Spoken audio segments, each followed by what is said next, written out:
And he's saying it, and I'm sitting there thinking to myself, like, that's right. Like, if I wasn't trying to search for a fucking movie, like, I'm frustrated, I'm having a day, and then I get up and I get on the couch and I'm flicking through the remote, and I'm like, damn, I can't find shit to watch. I'm frustrated about that now. Fucking never ending, you feel me? But if I just went somewhere and I just sat in the chair and I folded my hands and I ain't say nothing, I just closed my eyes, ain't shit for me to be frustrated about. I can think about it. Yeah. Interesting theory, bro. Yeah. No, I wouldn't say I reach right for my phone because like I don't really be checking it like that. But every day I wake up, man, I alarm kind of maybe or goes off, or if I wake up naturally, I just kind of I chill for a minute for sure. Um, Yeah. I like to go take a like the first thing I do, I pop a Zin in my mouth and I'm thinking about coffee, and then I like to take a silent shit though. I like to just Mm, I don't take my phone in the bathroom right away. Usually, I just like I go in there. I just like to sit on the fucking pot for a minute, yeah. scratch my eyes and shit, and just like listen to the roaches in the walls and stuff. Yeah. Yep. Listen to the cars outside and the people getting, especially in the morning. That's the one thing I don't know why, but that shit brings me like calms me, soothes or whatever. Like listening to people getting up and just thinking about, like, you hear doors close, you hear the cars running. Especially if you wake up like early, like 5:30 or stuff like that, and you start to hear some people start to be on the road from like, sleeping all night, and you're like, that motherfucker getting up, going to work, getting his job done. I don't know why that makes me feel good. Like, it's still hope for the world and shit. Like motherfuckers is still out here trying to get it. But I don't know, man. I think, with us talking about all of this right now is like, I think even what you were talking about earlier, like, I think a lot of getting older and experiencing shit in life, even with the people who come to the bar, what I'm saying? It's just everybody's just really trying to find a way to deal with everything, man. You're trying to find a way to deal with everything peacefully. Not, not struggling, not having to, take on more problems, trying to solve problems. It can be a difficult thing, man. It's really fucking difficult to find your own peace, your own balance. I'm learning that shit even, and I don't even feel like I have a lot of problems. Yeah, But it's good to interesting. take some time. Uh, I've been in so far this month. I mean, I'm not in the gym working out or anything, but I'm doing the sauna more. And then there's a pool that's over here. It's a year round. It's basically what's a heated pool, heated to the temperature of a jacuzzi, but it's a pool. And so Yeah, I've been going in there and just doing that a couple times a week, getting my chakras aligned and stuff. for real.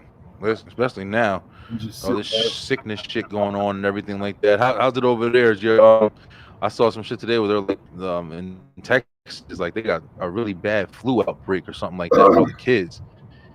Yeah. I mean, shit. It's going around. I don't know. I'm over here in dirty ass Reno, so fucking casinos, bro. Fucking just all sorts of people coming through, tapping the machines, touching shit. I'm dealing with money all day, every day, smoking. Mm, People smoking inside, all sorts of shit. So my immune system's yeah. fucking tip top though, man. Uh, I ended the year with a bang. Uh, I went on a bad binger for like a week, and then when I came down, I crashed and I was sick, but not like coughing, sneezing. It was just like literally like fatigued and dehydrated, and my legs felt like pins and needles, bro. I had no energy for like 2 weeks, just Yeah. that's because I ran myself into the ground. Hey man, listen. I guess it happens sometimes, bro. But like, it's good to see you back behind the mic, and hopefully, like, you're doing what you doing what you need to do, bro. Everybody's got their own shit. They got their own shit to do, but hopefully, you finding, you know, your peace in what you doing, and that's all you can really hope for anybody, man. Because it's like, I'm not the kind of person anymore to try to tell people what they're supposed to be doing. It is what it is. You do it. People got to do what they have to do to get by. This motherfucker, how they get by. And I think a lot of people are experiencing that now. I think a lot of people are seeing through a lot of the bullshit at this point, especially with everything going on. Like we had a really good conversation about, everything going on with like Trump and there's all this shit going on.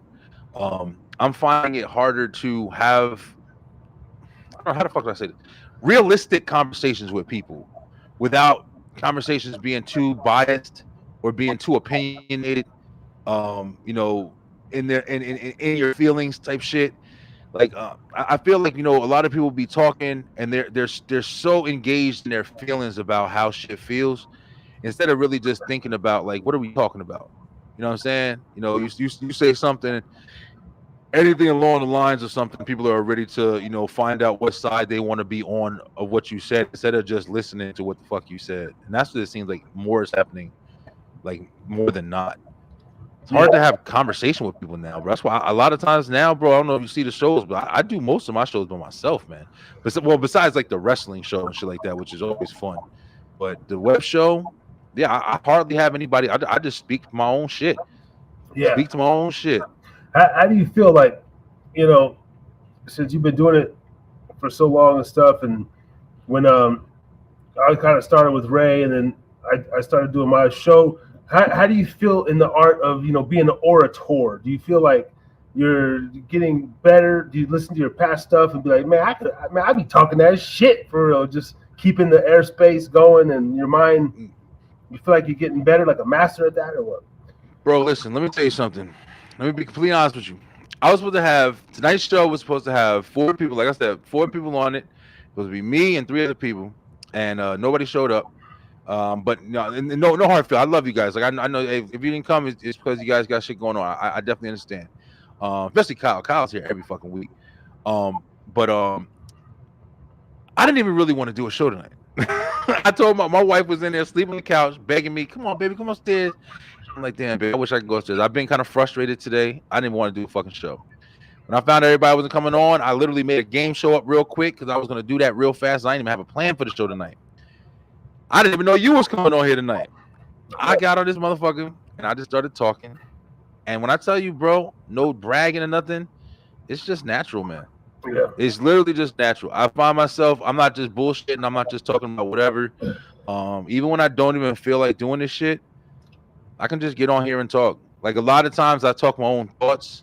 The entertainment show is a little harder because it's like, you know, you want it more topical. But on the web show especially, man, I get on the web show. Sometimes I just talk about everything. I did a show a couple weeks ago about just like, you know, what keeps you going. You know what I'm saying? What keeps you going, why it's important to keep going, and you know, or why it's also important to know when to stop. You know what I'm saying? Because that's something I'm challenged with. That's why I, like before when we were like, yo, I quit a bunch of times. And I know like saying quit isn't really good. But the thing is, if that's what you feel when you doing that shit, like when I stopped so much to the point where I deleted all of this shit. I deleted all my shit in my phone. If it wasn't for OneDrive, I wouldn't have nothing. Damn. I don't even got my fucking intros no more. I had to go and recopy them. I deleted everything. I told myself this year, I was like, man, I've been doing this for a while. I said, I'm about to have another baby in July. I was like, I gotta start changing up. I gotta do some shit different. I need to, you know, be on a different path. I've been doing this for a while. I can't keep just going with this. And for those 3 days, I was doing everything. I wasn't even posting on Facebook, none of that shit. But then, just like you said before, like, this is just, I made this a part of who I am at this point. I'm not this of a content creator. Like, I'm not him. Like, I don't give a fuck how until I'm not Brian B. I mean, I can't not be. I would basically be lying to myself. Yeah. This is who the fuck I am. Absolutely. And you know, and right now I did that thing again. I'm going live on my channel right now. I'm showing your screen on my shit. Yeah. And just because I've been struggling with my consistency, I'm like, well, shit. If I'm already doing a show, let me link it over here, and I can already get some, you know. So if I don't go that long tonight, it's like, well, hey, I still went live, motherfuckers. You know, so got some traction. I be trying to, I mean, you know, because I tap in, I watch some stuff, and then things that happen in my personal life and stuff. I'm like, yo, like I really want to talk, you know, go in on this tonight, but I'm trying to do some other things with the brand also. But then that voice has been coming in my head, like, you know, I get ready to do a show, and I'm just like, like, you know, what am I really gonna say, kind of thing. So I've been in my head a little bit, but the shit goes on, man. Therapy night rants. Yeah. And at the end of the day, I just like, yeah, I talk about my fuck ups. Basically all the dirt I've either been doing or the people that come in with struggles. Like I talked about them or their situations and stuff. You know. Yeah, I usually whenever I like when I'm planning a show, that's not wrestling or entertainment for the most part. I usually just let the fucking week tell me what I'm gonna talk about. Like literally, I've tried writing shit down. I've tried doing a whole bunch of different things like lists of stuff. But even when you have that, it's good for that time frame when you're thinking of to make a list. But when you read it, you may get a couple ideas, but if it's not what you're really going through at that time, it's not going to be as easy to talk. It's going to be forced. It's gonna be like you got to study to research it and then talk about it. But like even like last week, what the fuck did I talk about last week on the web show? Oh well, we had people on, so I was just reconnecting with some people. But it's like sometimes I'll just be putting some food away in the refrigerator and shit, and I'm just like, man, this shit is annoying or something like that. Like and then I'll think like, man, you know what I'm talking about? Fuck it, I'm talking about daily tasks that you don't want to do, and it just comes out natural. And I'm like, yeah, I'm gonna talk about that shit. I had a show where I was talking about what the hell was the other one? Damn, I just thought about it when I was talking about the other one. But I was talking about the quitting, not quitting, and what keeps you going. And then I can't remember, but it was something along the same lines. Like it's just like whatever you're doing. Is what you're doing worth it, or are you good enough? That was the other one. Are you good enough? And I was thinking of that shit because I'm going through my own family shit where, I'm constantly the motherfucker in my family, and I know my family knows it, that they come to when they need shit. And I don't mean that in the way of like, oh yeah, they're just waiting for me, like I know I have everything. But when people fuck up my family for some reason, I'm always the one that they know they can come to, and I'm gonna fix their shit, or at least I'm gonna help them fix their shit. Like that's how it always is. My wife is experiencing it now, and I've been really really dealing with that these last couple months and everything. But sometimes like I'm not the motherfucker who's scared to be like, I'm not dealing with this shit no more. Fuck you, fuck that, fuck all y'all. Yeah. Immediately too, bro. Like I'll tell you to your fucking face. Like, listen, I'm gonna try to help you get the fuck out of my. I'm done. I ain't doing it no more. And I did that shit. And then my wife talked to me, and she was like, maybe you should have tried a little harder. And when she said that shit, I was like, all right, I got to talk about it. And I talked about it to myself. I didn't have no fucking thing. And when I talked out loud and allowed myself to hear myself and thought like and act like, well, I didn't act like I'm talking to fucking, most shows we do on Facebook now, we got like 140 fucking people watching. So it's like, I'm talking to somebody. So it's like knowing that I'm talking to somebody, even though there's nobody there, that feeling is like sometimes even answering my own fucking questions. Yeah. Because it's like you're thinking like, well, what do they think about this? Are they gonna think about me in this way? And I'm pretty sure you got to experience that. Because like you said, you go and you a lot of times you self fucking acknowledge what you're doing. You self reflect. You self criminalize or whatever the fuck call. So it's got to be something that you see when you're talking about it. Oh yeah, and a lot of it, bro. Like I consider myself a legend in my own mind. Uh, you know, and I don't think it's a negative mind state. Like in the realistic realm, there's a couple people that probably appreciate what I'm doing, like what I'm doing, actually know me.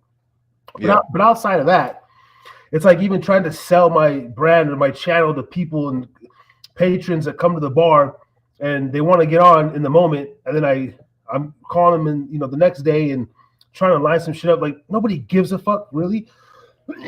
So I consider myself a legend in my own mind, bro. Like I got my music that I put out in the past, and my fucking alter ego, whatever, Harry Too Scary, and I go off that, man. And sometimes I act like my all my former crushes are watching me, I be pretending like sometimes like like I bet there's like just like some celebrity bitch like scrolling, and then somewhere my shit just is on the little side, she clicks it, and I be making up little scenarios like about that. For real. It's a possibility though. Yeah. That's why it's even more entertaining. It's not like you're just like sitting in a room, you don't have no equipment or no camera, and you're doing that shit in your own fucking head. Like then it's like, all right, you might want to try something. But you're absolutely right, bro. One thing you did say too earlier was when we first started, or when even when you first started, you came on, you had, you was with Ray, and you kind of had a dynamic, and y'all, like I told you plenty of times, like your show was very catchy because it's like it was the vibe that you just chill and you open up and you talk and you just let it out, and it was just like when you sit in a bar. That's what I got. That was the vibe I got from your show every time. Yeah. And got the music in the background, the lights was going. I'm like, this is where it's at. But it's like I try to find my motivation from that, and I couldn't get it the same way because that's not my show. I had to figure out, what do I do that's good. What does everybody always tell me all the time? You got the energy, you got this. So I had to find out how I can just do my good portion and just be happy with just being me. You can find motivation from other people's shit. You can find a whole bunch of stuff from other people's shit. Oh, Yeah, yeah. I even told you, I was like, there was points where it was like, I was doing shit, and I'm like, man, listen, I've been doing this shit for 5 years now. I said, I took some liberties in a couple places where I was like, listen, fuck it. Let's see what happens. You know what I'm saying? Like, I feel like I've invested enough in this shit to take some liberties in some places. And yeah, fuck it. You know what I'm saying? Like, if it works, it works. If it don't, it don't. But I've literally tried everything doing this shit, and I'm happy I have. You know what I'm saying? There's nothing I'm looking back on and saying, fuck it. You know what I mean? Like, hey, it's there. I'm trying it. Yeah. So yeah. it's good. It's good to invest yourself fully, man, in what you're doing, and there's no doubt about it. That's what the fuck I'm doing with no remorse. What I realize is, outside of the people that come on the podcast, like I don't know, like my coworkers or even my friends, motherfuckers, there's a pride in just being able to connect your board, bro. A lot of motherfuckers don't even know like how to connect the cable and then get this shit to run. And then how do you get this thing to roll across the screen when you're still talking, And then like the promotion side of it, and there's so much that goes into it that makes me feel proud because it's like you motherfuckers don't even know, and don't even. Maybe you want to, but nervous, or I don't have the money yet. There's all these questions, but this shit's like pretty difficult, bro. You know what I mean? Yeah. It's not. Listen, not even just with equipment, bro. It's not easy just talking. That's what we was just talking about. It's not easy just talking. Yeah. A lot of people don't even know how to hold the conversation. I'm digging to my son right now because his communication is very lacky. He's 13. He's still young. Boy's damn near 14.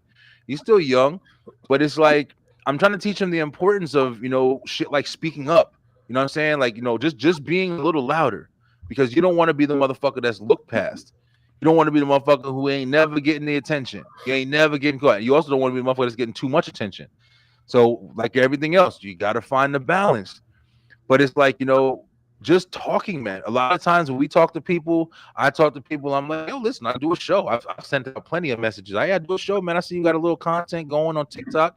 I was looking for a co-host for the web show for a little while. I was like, I just wanted to have somebody else to like kind of every week powwow thoughts off of and talk about shit. And I interviewed a couple people, and then I was just like, motherfuckers wasn't consistent, and I just lost interest. I was like, man, I'd rather just do this shit for myself. It's not worth the headache. Yeah. And then it's like, it's also not worth, like you just said, having to teach somebody how to talk. Like, you hit me up, and I guess you thought this shit was going to be easy, but you have to stay engaging. You got to stay talking, and you can't be bumbling, trying to, well, what do I ask next? Like, get the fuck out of here, bro. Like, just talk. Just talk and vibe, yeah.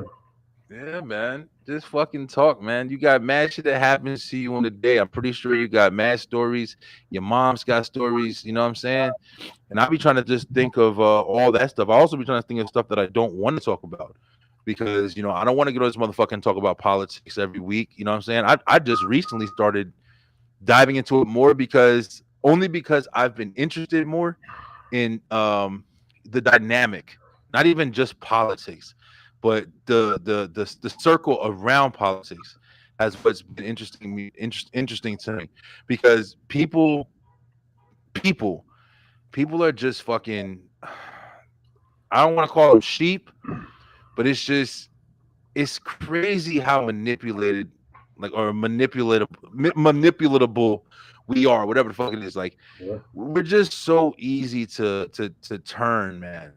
And I've really just been paying attention to it and just seeing how, you know what I'm saying? You know, when motherfuckers be like, damn, you might be too woke. I be feeling like that shit sometimes, bro. Cause I can't see anything else. People be telling me stuff and they be telling me in their way, like, don't you disagree? Don't you hate that this is happening? I'm like, no, I don't. I don't understand.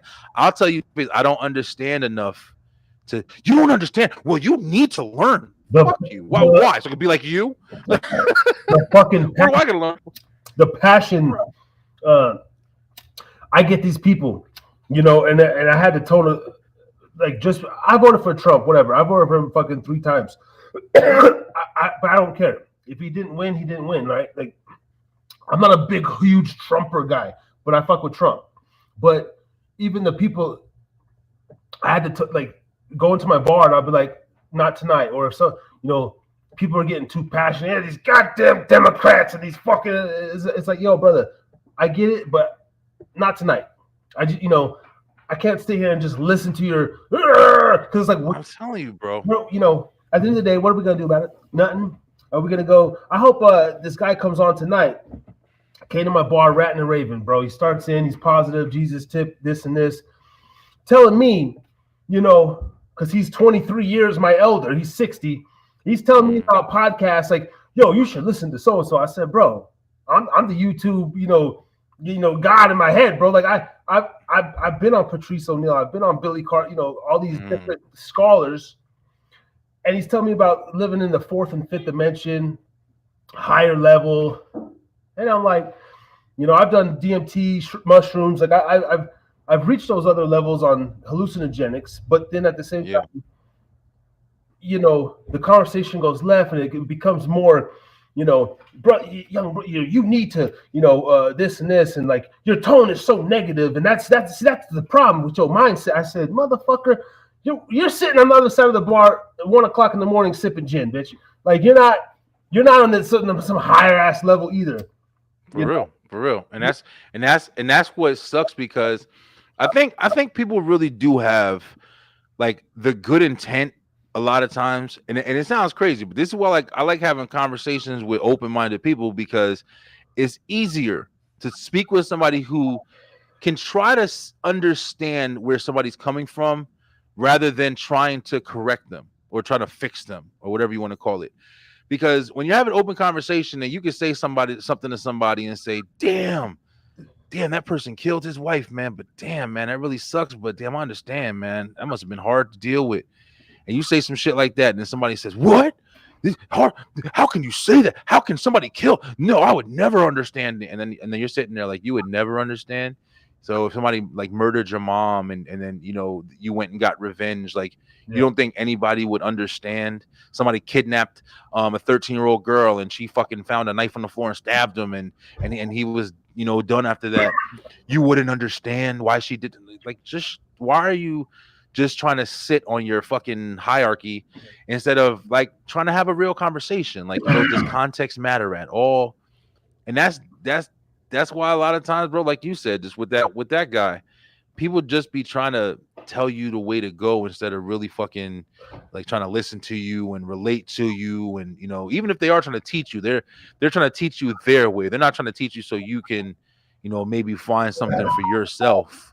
You know, they're trying to take you by the hand and walk you to the books that they read instead of just showing you like, hey man, I went to this place. And just like you even said with DMT, I never took it, but just because I know about it, I'm like, well, damn, like I'm pretty sure you've had more experiences than I ever fucking could have. So I can't even speak on it. You know what I'm saying? I understand that context. Yeah. You know what I'm saying? Even if it's something that I don't feel like I would do, I would never be like, nah, man, I wouldn't do that. I shouldn't do that. I don't want to, you know, I have no idea what the fuck I would want to do. If somebody had it in front of me and they said, explain it to me, and I understood it to a degree, maybe I would try it. You know what I'm saying? Like, I don't fucking know. Go there, brother. If you ever get a chance to do the toad, you fucking take the toad. Don't even hesitate, brother. Yeah, listen, man.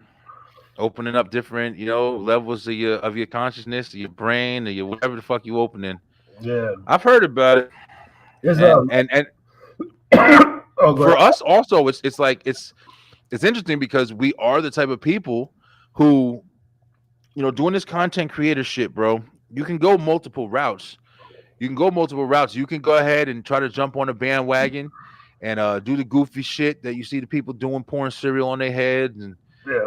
walking up to people and pranking them in the stores, and jumping off of buildings and stupid shit. Yeah. Or you can go the other route, where you can find out what dance is on TikTok, and doing that and doing this or doing that or whatever. Or you can go another route, and you can smoke a little weed and have some engaging conversation that you think there's different levels. You feel me? So it's like I can stick to what I'm interested in and try to build that and try to build a following off of that, so it's natural, it's real, and it's genuine.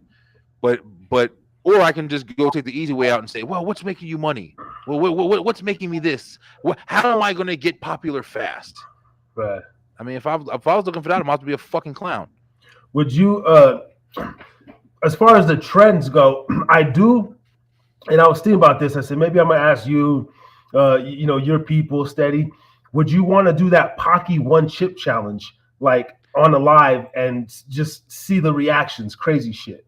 That one. I mean, something like that is. I mean, that's natural. Like that's not anything bad. I would do that. Yeah, I would definitely do that on. I think on live. That'd be a crazy clip too. Like but it's like, what I mean, just like yo, fucking that shit up. You know what I'm saying? Like you see shit. Some people falling out. Yeah. I think little stuff like that. I don't know. These trends, these games, these YouTube. I can't stand them, bro. This is one YouTuber that my son watches now. This dude just plays Madden with himself. He plays Madden with himself, and he just like talk to himself. Oh my God, Jeffrey Jones is an ATR. It's like I'm sitting there, and I'm like, I'm trying to put my mind in his shoes. I would feel like weird, like I feel like cringe, like bro, I'm just sitting here. But then I'm thinking the finesse in his head. He's probably got an editor and stuff, and it's like this motherfucker wake up, plays the game of Madden, and just narrates to himself what we do anyway. When we're in the crib, we're sitting there just talking shit, playing genius, bro. I'm like, but I can't stand listening to it. Dude, yeah. Oh my God, it's like, but I'm sitting there like, this is the fucking world we live in, and I'm over here struggling to get damn 700. Like, bro, I'm just preaching, pouring out my soul. Yep, preaching to the choir, man. I'm telling you, like that's what's crazy. That's what we've been talking about. Like, you literally, it doesn't have to be all. You don't have to fucking dress up to be the clown. You could, he like you said, he ain't playing different game. Well, I don't know, but if he is just playing Madden, he's waking up, he's playing what he likes, and he's saying, "Fuck it, watch me." And and listen, here's the crazy part. I guarantee that's why your son's watching him. I guarantee that motherfucker probably got 2 million motherfuckers watching him a day. Yeah, he's big. He's big. It's so crazy, bro. You would think everybody would be able to do it. Yeah. But there's 50 motherfuckers who sit there and wake up and play Madden and does exactly what he's doing. And all 49 of them motherfuckers have maybe 5 people, maybe 2 people, maybe 1 person every now and then. Maybe one of them has like 20 people. But that motherfucker, he got 4,000. Yeah. Why? And the crazy shit is, it's just worked out. He teams up with the other, this one dude. He goes around like to the practice fields of the players, and there's one cat. He teamed up. I guess he looks like Jeffrey Jones, so he goes around in a Jeffrey Jones jersey. I think that's his name for the Vikings, number 18. I don't give a fuck about the NFL these days, but yeah, I don't know. I don't know none of them. But he goes around impersonating this NFL player, but he's popular enough. Some kids come up to him and be like, "You're not Jeffrey. You're so and so. I can't think of his name."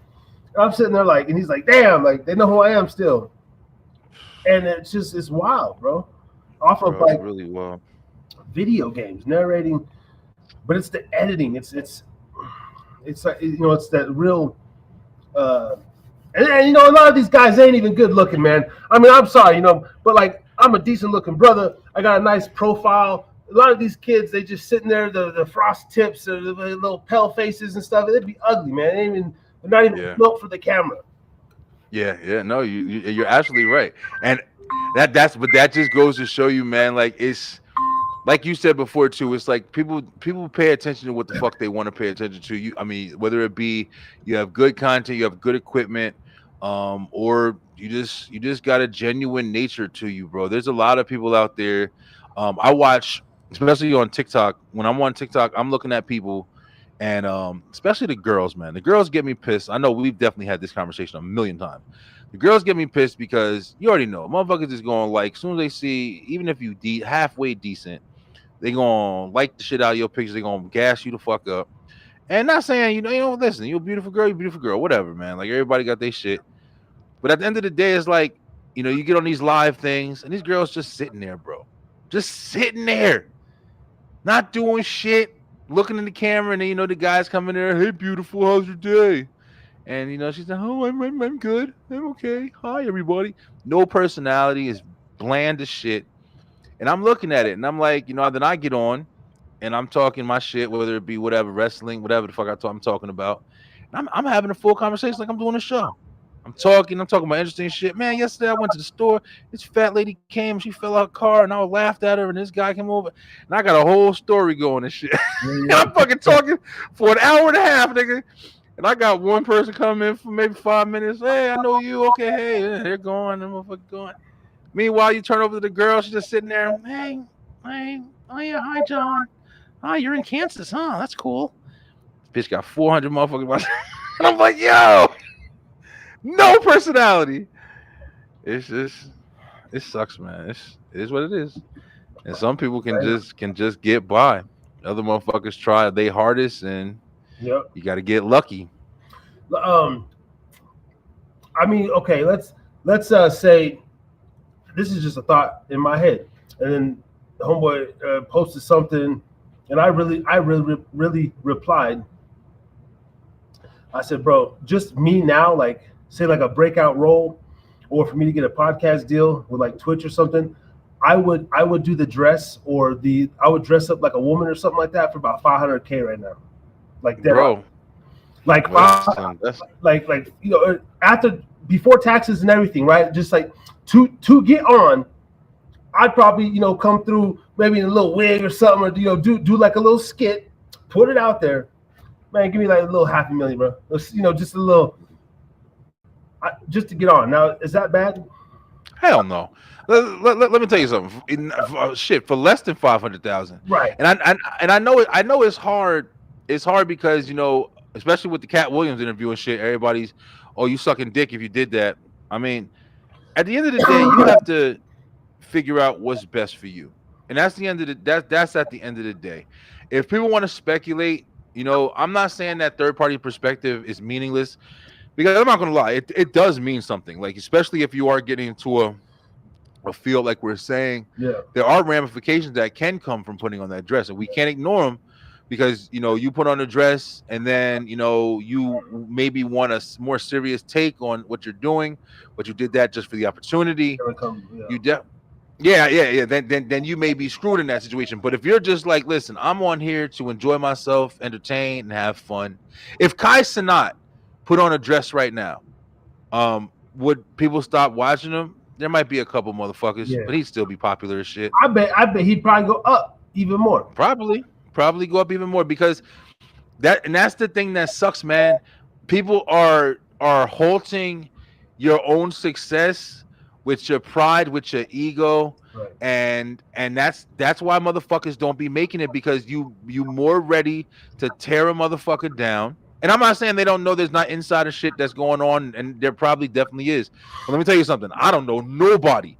But if somebody came to me and said, hey, man, I saw your podcast, and I got this character where I need a fat black mom, and she's got a beard, and you fit perfectly, and we'll pay you money you've never seen before. And I'd be like, okay, so what's kind of contract looking like? How often do I have to do it, or what's it looking like? Yeah. Oh, this is it. And it looks good. And I'm in the place, and I look straight. And I'm like, yo, listen, I'd love to do it. I'd promote the shit out of it, and I'd get fucking paid. Yeah. The funny thing is, can you still hear me? Yeah. Yeah, very good. My headphones went out or something. But the funny thing is, I'm putting out a couple clips on the Clips channel, about a transgender that was in our comment section a couple years ago, and it was a real heated dialogue. We were standing on our ground. Like I don't still get down with that community, but from a comedic aspect, like in my head, I'm thinking of some it could be old. It doesn't matter what the race is, but let's say a black lady, someone's a drunk black old hag, old mammy, right? Mm-hmm. Come in the bar and shit, give me a shot of Hennessy, nigga. Just like real, whatever, loose with it, and it was like funny. Absolutely, right? You know what I'm saying? Yeah. And then, because kind of what we do here is acting anyway. It's like, oh yeah, there's a certain, at least for me, I know when I get in front of the camera, I'm a little more definitely aware, but yeah, I'm more, how you say it, flexible than just in my normal, I guess, state. Yeah. When there's no camera, I guess. Yeah, no, you're absolutely right, because even like I pride myself on, like, the way I'm on camera is the way I am off camera. But like you're saying, when the camera's on, you definitely know it's on. Like, you know what I'm saying? You're gonna be the most of yourself at that point. To do what you gotta do. You're representing a brand. You're putting yourself together. It's all subjective, man. It's all subjective. It's all about how you handle yourself. It's all about how you speak. And at the end of the day, people are going to see genuine shit. If you're a fake person, if you're a person who are willing to sell your soul, if you're a person who are willing to sell yourself, you know what I'm saying, just for any situation. If somebody came to me and asked me to do a man on man scene or some shit like that, then you get a lot different answer. So obviously I have boundaries, but I don't feel like my boundaries need to be made by other fucking people. Like if like you said, the perfect example, I've had this conversation before too, but the perfect example is like, if I decided to, if Martin Lawrence came to me right now, one of my favorite actors in the fucking world, Martin Lawrence came to me and said, "Hey, Brian B, how you doing? I'm looking to make Big Mama 3, and I want you to be Big Mama's son or some shit." Would I do it? Fuck yeah. like listen, Harris. What's stupider? Doing it and getting a crazy opportunity to work with somebody who is unbelievably established in the industry. As long as there's not no weird shit, involved, you can say, "But what if he wants to do this?" Yeah. Okay, well then I won't do it, motherfucker. Like, but if the offer's legit and it's just like, "Nah, we want to put you in this movie, man. We think you're good for this part." Will you accept? Fuck yeah, I'll accept. Yeah. Am I stupider for doing it? Getting a whole bunch of money, opening up brand new doors, doing all this new shit for me, establishing my bound. Hey, whoa, I know you saw me dress up as a woman, but I ain't doing all that crazy shit. I accepted that role and I'm thankful for it, but I'm not that person. If you need that, then I'll just go back to where I'm at. Thank you for the opportunity, and I'll explain that shit on my show tomorrow. Or you're having that great opportunity, look me in my face, be there for me, be something that could change my fucking life, and say no. Shut the fuck up, bro. Like, that's why I'm saying, like, you listening to people in third party perspective. Yeah, I don't give a fuck what nobody says. It is important. Yeah. It is important. The way people see you is important. But at the same time, if you're just living for how people see you, man, listen, good luck, bro. Motherfuckers changed more. They changed they opinions and shit more than they draws, bro. Right? And usually, if it's people close to you, maybe like family or like like your homies and shit, they're gonna be, hey, oh man, oh there you go, Bline shit. Oh, you going over there to Martin again? All right, dog. All right, yeah, cool, bro. All right, we'll see you, man. Hey, can I get on the show? They get the energy. Yeah, that's how it really is, man. You got the most mouth, talk all the shit about you, but at the end of the day, I've had to come with terms with that shit too, bro. Shit, Harris, man. Yeah, it's like, there's been people that's came around, bro, and I've talked to different people. There's been people who wanted to collab. There's been people who wanted to do a whole bunch of shit, man. This one person wanted to start a whole group together and pay dues, kind of like a union. And it's a really good night, baby. And it's a really, really smart idea and everything like that or whatever. But it's just like, sometimes you either too much and you're like, listen, I understand what you're trying to do. I see it. I've been there. I don't want to mess with that shit anymore. Or maybe you just want to take different, liberties for yourself. You're just not willing to invest that far with people. You know your mission, you know your journey, and you want it. But people, it's hard for people to accept that shit because people feel like, hey, if we do this together, we could get by. There's a lot of motherfuckers that think they got all the answers, man, and they know what they doing and they know how to do it. Just like you were talking about before, like we were talking about the guy at the bar. It all goes together, man. Everybody is too busy trying to teach everybody something, trying to tell you what you should be doing, what's wrong with you, bro. Why can't you see the opportunity that just opened up for me? Listen, I got a call from Martin Lawrence, my nigga. Martin from the Martin, yeah. He's won me. I played in Big Mama 3, 4, or 5, whatever that motherfucker was. Yeah. And you know what I'm saying? I got fucking $20,000, man. I'm in a movie now. I got fucking IMDb credits. Ooh, IMDb boy, that's what it is. Shit, bitch. I'm saying IMDb me. Maybe you got a SAG card. You know what I'm saying? So now you paying your Hollywood dues every year.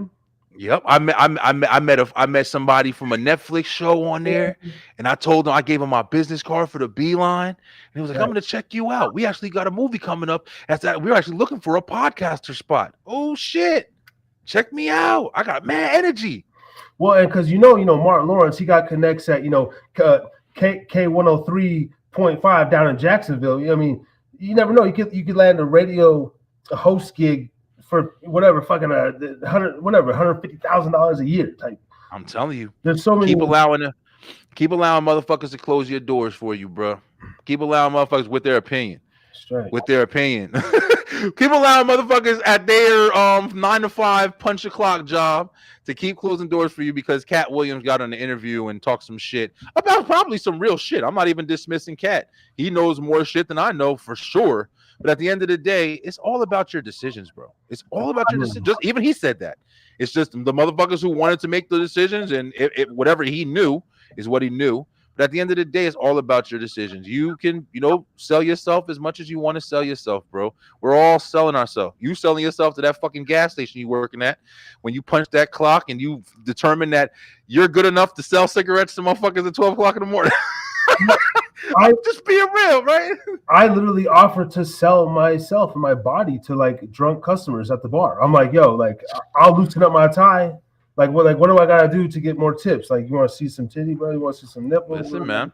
Yeah, girl, you want to go back? I'm saying, the shit, girls and Hooters and shit do it. Shit, I say Hooters and shit, but realistically, there's a lot of girls who go ahead and go the extra mile and might tap you on the shoulder a little bit. Okay, sweetie, I'll be right back. They know what you're doing, playing with this shit. Just like I was talking about before with the girls on TikTok. This is what they do, Harris. They put on the tight shirt, they put on a tight t-shirt, little belly shirt, got the boobs all out and shit like that. And then they got the little shorts on, and they stand, and they got the phone in the back of them, and they stand at the sink, and they acting like they washing dishes. Ain't a dish in the sink. They standing there fucking 2 hours, nigga. You just looking at booty cheeks. And sometimes they turn around, you see a little thing, they check the phone. Oh, okay, turn back around. All day. Facts. Crazy, bro. There's I don't know if you got it out there in the Georgia or whatever, but Twin Peaks, it's like a Hooters, but they just built one here in Reno, and they wear booty shorts, cut off. It's like a Hooters but better, I think. Yeah. Hooters 2.0. And but shit, I thought about I'll be a bar back in that motherfucker or a manager. But the manager would get you in trouble legally. I'll be a bar back just in that bitch, just whipping towels and just fucking escorting bitches. Having fun. Yeah. On the second note, did you see Cat Williams just did an interview with Theo Von? Yeah. I watched some of it, and Theo Von's a funny dude, bro. I like him a lot. Mm-hmm. I think everybody has this thought that if Cat Williams comes on your show, oh, you're gonna be Club Shay Shay. That I'm not saying Cat's not interesting, but what I am saying is that was definitely a one-off. It was perfect timing. It was perfect place. Super. I definitely don't believe that every single show that Cat goes on now he's gonna be a huge dynamic on a podcast circuit. I'll be honest with you, I think that the one he did on Shay Shay, well, I know for a fact the one he did on Shay Shay was way more interesting, than the one that he did on Joe Rogan, even though I think the stuff he talked about on Joe Rogan was way more engaging, in my opinion. Because he talked some real shit on Joe Rogan's show. On I'm not saying he didn't talk real shit on Shay Shay, but Yeah. the stuff he was talking about the pyramids and stuff like that, and just like the ancient people and stuff like that. I was engaged in that shit. That spoke to me differently. So Yeah. Yeah, it was good. It's good to see all those dialogues. I really liked out of Donald Trump's run. I liked Theo and Donald's interview, man. It's like you're in there joking about cocaine with the president, bro, and just being you. Like Theo's dope as shit.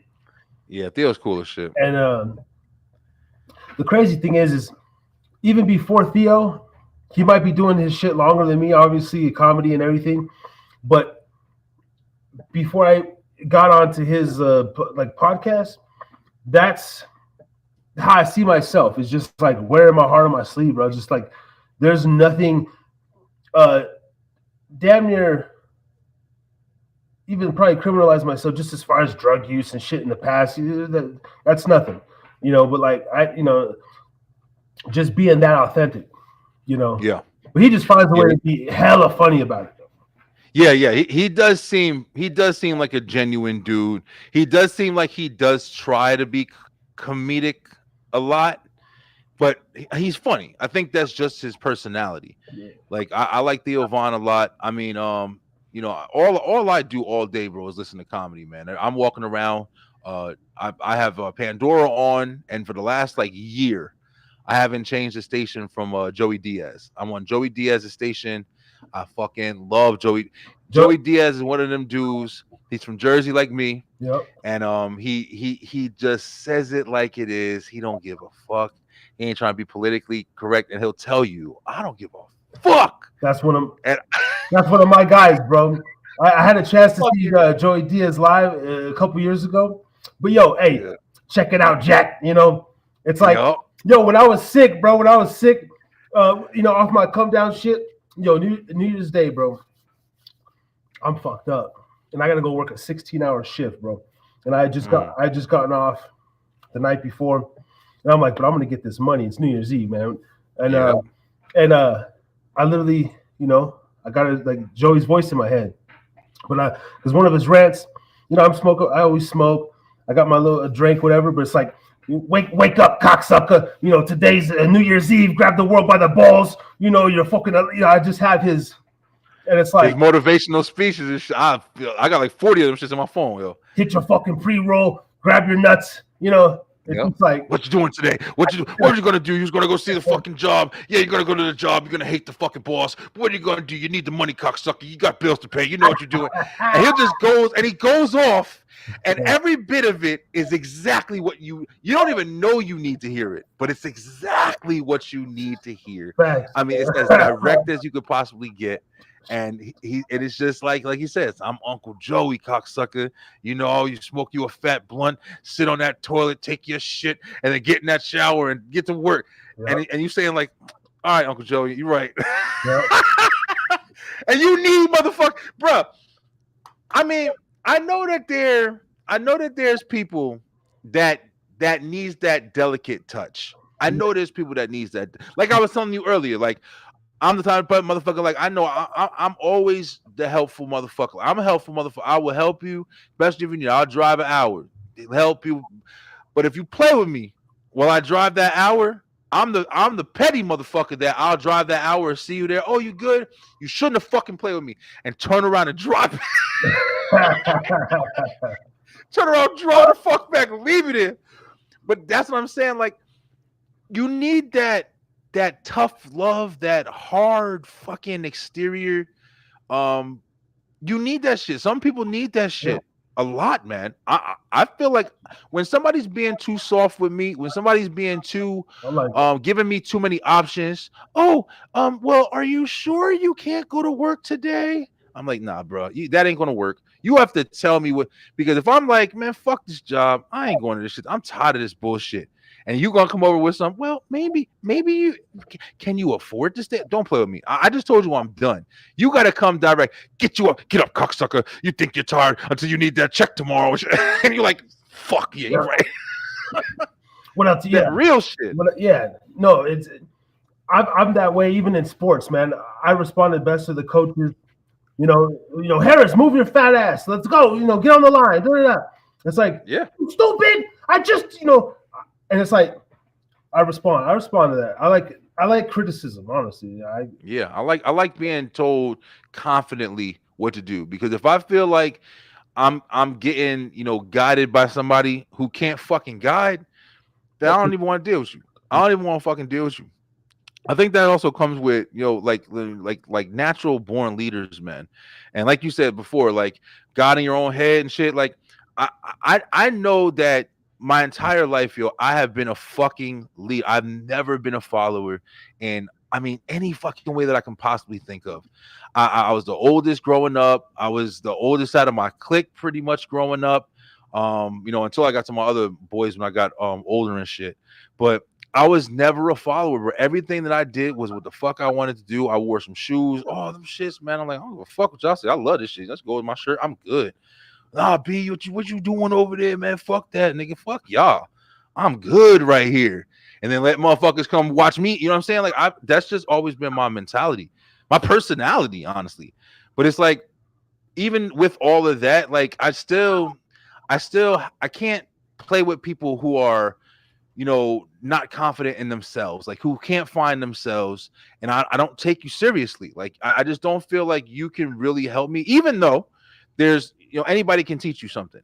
But it's like, I just don't take that shit seriously. Like, I have to have a strong person in front of me directing traffic, yo. Otherwise, I'm gonna be like, man, fuck you, get out the way. I'll direct this motherfucker, and that's how I'll roll. Yes. That's kind of like how I like my women, bro. I don't like them too submissive, but I like them just submissive. But I do like my Latinas and black girls because they're fucking so stubborn, and they'll check your ass. Like, they'll check your ass if you ain't really on your shit. And I kind of need that, because if I just have a little prissy kind of like white girl, it's like, oh, nah, bitch, like we're both gonna fucking go under, because I gotta have, you gonna threaten me with that pussy or something, or just just tell me I ain't shit. Like, ooh, like what? Like, for real, baby? Like, you playing? Like, and you be wondering, you know what I mean? Yeah, no, you're absolutely right, man. You need that strength on the other side, bro. You can't just have that weakness, that soft shit, bro. It's necessary. It's necessary for you to grow. You know how bored and stagnated you'd get if you was just around people all the time that was just always trying to find the good enough method and shit. Like, oh, this is good. Like even like I said, I always try to like point out my faults and shit when I'm saying something, so it can't be backtracked. But like I was saying before, like just wanting to quit. Fuck it, man. I'm done. I'm done with this shit. But then it's like you say to yourself, nah, fuck this. I ain't done. Fuck that. Maybe I was done. I was done for that hour yesterday, and I really thought I can maintain it. But then 2 days later, I'm like, man, fuck that, man. I ain't done. That's my shit. You look around, you're like, man, I built all this shit, man. Fuck y'all. I'm fucking. That's that Uncle Joey shit. Yeah. I'm back, motherfucking cocksucker. That's the Uncle Joey shit, because you need that strength to pull you back when you're, if you don't have it, then your woman should have it. Your wife should have it. Otherwise, both of you motherfuckers just gonna be crying together, holding each other, and be in the same fucking place in the rain that you always been. Hey, Lee, cocksucker, you're gonna eat that shit, Lee. On that fucking Subway. Even when it comes to like food and stuff, so I'll be having we went into this. So Patrice O'Neal's another one. I listened to boy, bro. Like, his philosophy nowadays. Corey Holcomb's my guy. Yeah, he's real. Yo, Godfrey, bro. I've been watching Godfrey for fucking years. And when I tell you, like, I never knew he was as intellectual as he is. He's a really smart motherfucker, man. Amazing, bro. Really smart dude. I learned more. He actually be dropping the facts, like what books to read. And I learned so much about Black history. I'm like, I'm like, yo, he like belittle. God damn, I'm just like, yo, I wish I could put Godfrey on when I having certain talks with white people, when I'm trying to kind of defend my Black side, but it's like, I don't know all the things I need to know, and then it's like, but I'd be like, yo, I wish I could just put this bitch on Godfrey, bro. Just and I also like his dynamic, like you were just saying right now, because he has an intelligence with him, and the one thing, especially when I'm getting to like racial conversations, I try really hard not just to play the race card, man, not just to always fucking have to provide that included into every aspect. Now, even though I'm saying that, I'm not trying to not acknowledge that most of the time it is, relevant in almost everything that fucking happens, bro. If you got a white person, you got a black person, I don't give a fuck how much y'all see, I don't see color, this and that, or whatever. It's still there. You might not see it, motherfucker, but he's black and you're white. It's a difference that you should acknowledge a little bit. But I'm just saying, like, it's not for every situation, it's not the main focus. And that's why I don't like to get too engaged with people who, as soon as you say something, immediately the first fucking sentence out their mouth is, "Oh well, you know how black people are. Oh well, they're white, so they can't understand where we come from." And you start talking that shit immediately. I don't know how far I can take a conversation with you, because already you've told me that you're one track fucking minded. We already established that it's difference, it's change, but you're telling me the only thing you're going to acknowledge is that, just that. You don't want to give it a chance. You don't want to talk to this man, see if there's anything you can learn from him. Maybe you have had bad experiences with people who don't take our culture seriously. Maybe this motherfucker, he's done nothing but study our culture because he likes the difference. He likes the diversity. He wants to learn more about it. Maybe he's building a black person in his fucking basement. Who knows? But you'll never know anything because you're instantly dismissing the difference as soon as you approach it. And that's why I like Godfrey, because he doesn't seem like he doesn't enter with that argument. He builds around it, and he touches on it when he needs to. Yeah. And I respect comedians, bro. I've always said comedians are some of the fucking smartest people, who are basically giving you so much information in a humorous state, and you're learning so much laughing. You're learning so much easily. Like, just like singing a song, you learn the ABCs. Humorously, you're learning like fundamentals of life that you can get in a lot more, depressing ways. But when it's talked to you in a joke, my girl left me yesterday. She took everything. She took my fucking sneakers, the shoelaces. And you're like, damn, this bitch took the shoelaces. Damn, nigga. She took the ice trays. And then it's like, you're laughing about it. The guys on stage, man, I knew that bitch. I know I should have hid my shoes. And then everybody, yeah, you should have hid your shoes. But at the end of the day, he's expressing some shit that probably really happened to him.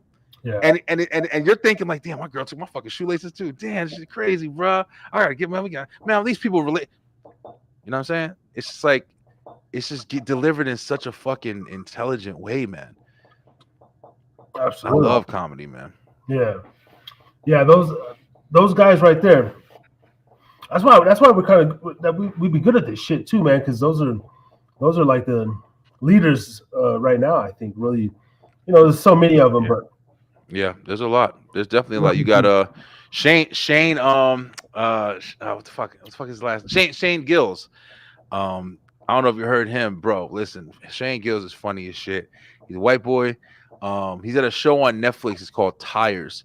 He rocks with the whole Joe Rogan, little crew they got. Him, Ari Shaffir, Mark Norman, and he's funny as shit, bro. He's like one of them just real basic white dudes, but he'll just say some outlandish shit, and it'll just be real basic but real funny. He's another one. He's on Kill Tony a lot. There's a lot of funny ass motherfuckers. Even though Tony Hinchcliffe pissed me off, when he got up at that Trump rally and started talking all that, shit with the about Puerto Rico and stuff like that. It was just tasteless humor, and I think he did it in the wrong place. And it's one thing to joke, it's one thing to make a joke, but it's also another thing to just be fucking blatantly disrespectful. And I think that was tasteless. That was super fucking tasteless. So I still got my boundaries, you know what I'm saying? See, I don't just like every fucking, like, I still know where to draw the line a little bit, because sometimes motherfuckers can think they being funny, but yeah, you might want to tone it down a little bit, motherfucker, because you definitely disrespecting the whole land of people, and you might want to shut the fuck up. Yeah, I think it would have been better. See, that's a joke maybe suited for like a dark, a black guy, or or a Puerto Rican. of some sort. Yeah, exactly. You know, Yeah. maybe George Lopez or Carlos Mencia could have got that off, or you know, one of these guys. I don't know. Cat Williams could have pulled that off. Puerto Rico's a trash can. Yeah, you can't. You know, I mean, I In would. a comedy venue, I would say, but to fucking be, already up on a presidential election and drop a joke like that, like, come on, bro, you're not brand new to this fucking circuit, nigga. You've been on plenty of Joe Rogan's podcasts. You've been around the block a couple of times. You got your own show and shit. There's no way you just felt that you can deliver that kind of humor, and you thought that you can ride the, well, I'm a comedian. Yeah, but you can't use that as just a fucking weapon in every circumstance you're in. You got to have some intelligence with your shit too. You know what I'm saying? Or you can't be a fucking MMA fighter and go around the corner and just start fucking backgrounding, roundhouse kicking people in the head and shit. Well, I'm a fighter. Right. You still got to fucking practice restraint, nigga. Like, Yeah. it is what it is. Absolutely. Yeah, man. But Harris, bro, listen, man, we've been fucking chopping it up, man. I didn't really see what I'm saying. I wasn't even gonna do a show tonight, man. I was like, listen, and then I thought I was gonna do a completely different show, and then Harris hit us up in the comments, and look at this awesome fucking conversation, man. Like, 2 hours. 2 hours hitting, bro. How does it feel to be back, man? Are you back for good? Like, you making new content and shit? Well, right as of right now, I have some stuff. I've been doing pre-recorded shows, like solo shows. I've been recording rants, so I'm trying to figure out how I'm going to edit that and post those videos. Yeah, but I've been sharing your shit. I mean, every time I see your shit, I'm sharing it in the Bline group. I appreciate that. I had to make a new Facebook. I made all new socials because I'm fucking Facebook jail bullshit censored. So I make a new one. But as far as it goes, Thursdays every week, and if I'm inconsistent, goddamn, I don't know. We're gonna try to get back on our shit, just so for a business sense, like it's like people depend on the product, you want it there. But yeah, I'm back, baby. You know what I'm saying? And even if it's small, if it's like 30 minutes, an hour, I'm gonna reach out to a few people. I kind of want to go in the route of just every week I meet at least one or two very interesting people. Yeah. They might be annoying. They might be so many things, but I'm like, yo, you want to come on the show? I've yet to land these regular people because in the bar, they're like all for it, but I kind of want to go that direction, maybe. Yeah. That shit is hard. Especially people who aren't used to getting behind a microphone, man. A lot of times motherfuckers don't know how to do this, bro. Like we were talking earlier, it's like, everything is all good and, yeah, we'll get together, you know what I'm saying? But then it's like, just like you're saying, it's like, people have that to when it comes time, like even us, like we're saying, like, damn, I didn't even want to do a fucking show tonight, but you got up and did it because that's your that's your job, that's your thing. But when it's somebody else, it's hard to keep an appointment with a motherfucker, man, especially if it ain't benefiting, they ain't getting paid. Yeah, people a lot of times are trying to dip off and not stay true to their commitment. But I'm glad to see you back, bro. Definitely will be jumping on the How to Pub because like I said, that's the vibe, man. You do Thursdays. Thursdays is pretty much going to be a 3-show day when I come on yours, man. We got of course Beyond 11:30 guys with Dre on Wheels. Beyond 11:30 is coming back next month. I think next week we're going to be back on Beyond 11:30. Dre will have his show. I believe it's at 7 or 8. 7 or 8, and then I'll be on with them, and then right after that will be the Bline ENT. We'll be back next week as well with more content. We'll have a whole show for you next week. And yeah, man, Harris, was good fucking talking with you, bro. Like I think we had a really good conversation. I'm gonna clip a lot of this and put it on social media. It's good, man. Thanks for having me on. Getting my oil, get my joints lubricated. I'm getting ready to go in on my show and everything. And but I appreciate the love, bro, and like. And everything, the consistency that you do, man. Definitely, bro. I appreciate it, man. Really. There it is. I ain't heard that in a minute. All right. Actually, I did hear it. I was watching you and Ray the other day when y'all was on. But Bline, listen, I love you guys, man. If you haven't already, please go ahead and head on over to YouTube and go ahead and like and share and subscribe and continue because we still growing over here. You know what I'm saying? We definitely got people to see, people who want to see us. We're going to be back next week, like I said. Until next time, stay true, stay positive, pay attention, and check out Harris's show next on YouTube. He's going to be on talking some shit. Definitely interesting conversation, y'all. You're doing the Elon Musk shit. I give you my heart, guys. I give you my heart. You know what I'm saying? Y'all crazy, bro. All right, y'all. Peace out, man.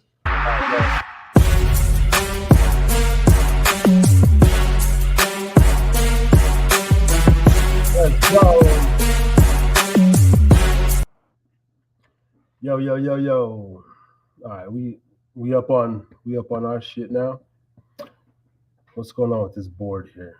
I gotta make a couple of adjustments.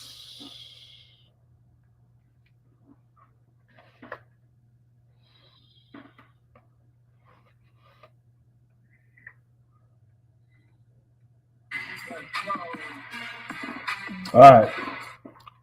I can't hear myself in the mic. I don't like this. We up on our shit now. But we good. What's going on with this board here?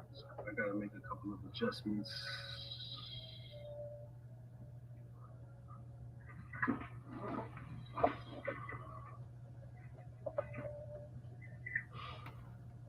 Purchase your tracks today.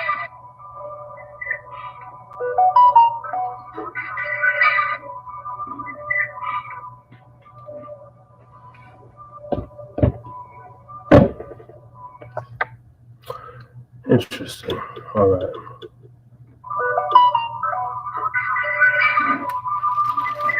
Yo, thanks for tapping in, though. Harris is Drink It Again, episode 123.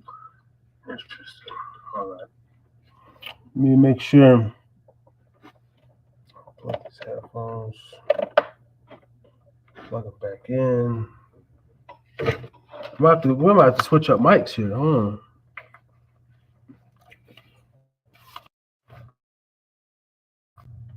I gotta be hearing myself. I gotta be hearing myself. Tap. Previously used audio. See if that works.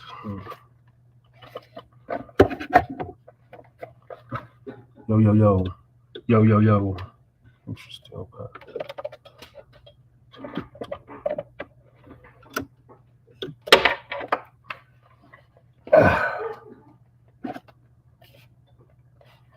Get this board working, get some music cracking.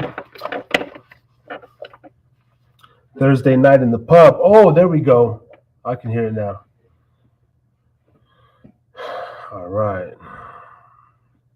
Now it's the music. If y'all are anybody in the chat or anybody watching, I'm not sure. I'm over here on Podbean.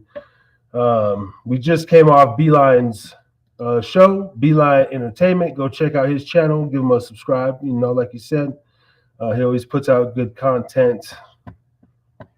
Local creators, man. We just trying to do the damn thing. Eat some chicken wings. All right. Let me take my shit off Zoom.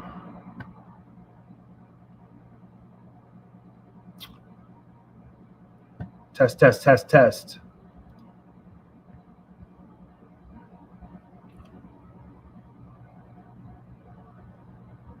Audio output.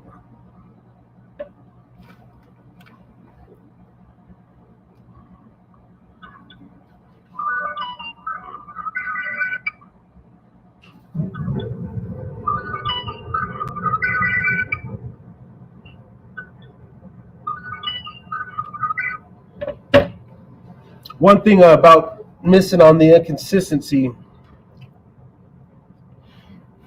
is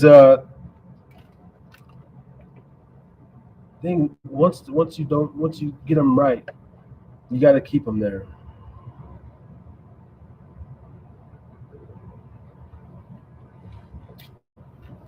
If you need to take a piss or anything, this is the moment. I'm going to send out some links. You know, I decided to go live while I was doing Bline's channel. For one, just to give me some traction. You know, give me some things over here to do. and also keep y'all entertained. This is episode 123 of the Harry's drinking again. audio. Okay, this should be.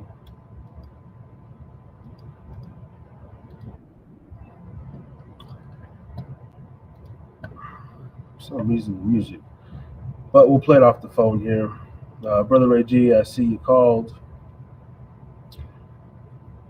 Brother Ray G probably won't be up in the building tonight.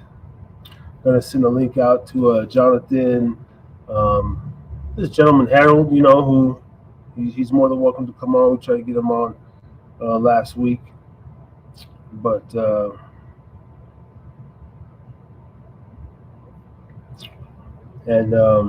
we'll send it out to Chino Daigo and just kind of go over a couple things. I do want to talk about the helicopter crash. I don't know too much about it, but I just want to give a little tidbit.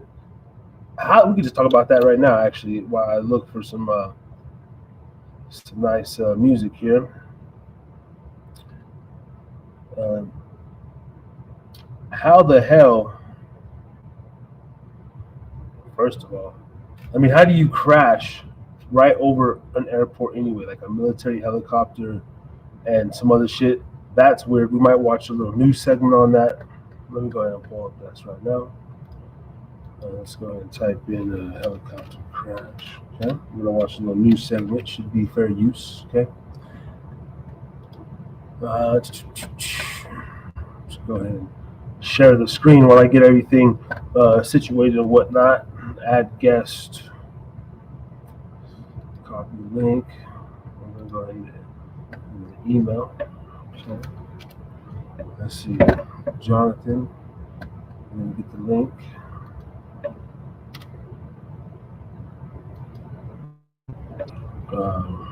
DJ Steady still gonna get the link. Damster Garcia, Daigo. Monsters Gas ain't never coming on, but he got the link.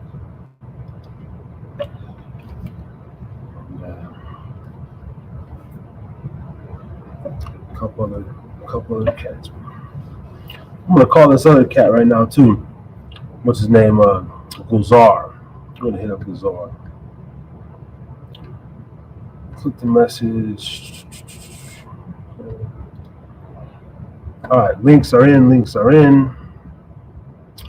go ahead and watch a little news segment while we get cracking.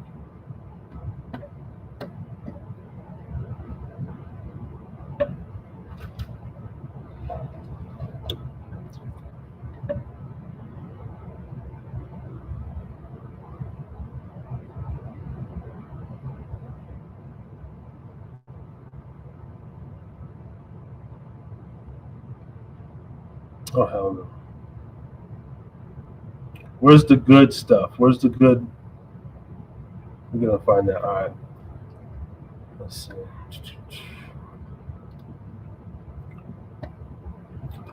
Don't be scared. Come on. Don't be scared now. Share this screen. Watch a couple of clips here and see what the hell is going on. Let's go. No survivors. All right, let's do another ad. Let's go.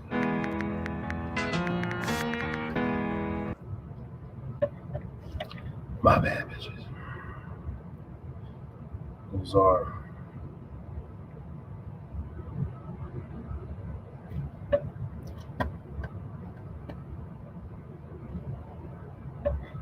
I don't know.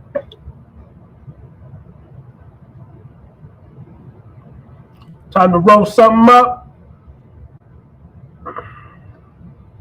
Calls with helicopters at this airport. I know there's been 2 occasions where passenger planes had to take evasive measures. So this has obviously not happened before. They've been near misses, though, is the point, because of there being so many aircraft in this area. The airport is essentially pushed to the limit here. It is bursting at the seams here at Reagan National Airport, and something that will no doubt become a part of this conversation is the fact that Congress, in its FAA reauthorization bill that passed last spring, authorized more flights to come in and out of Reagan National Airport, and that's so simple.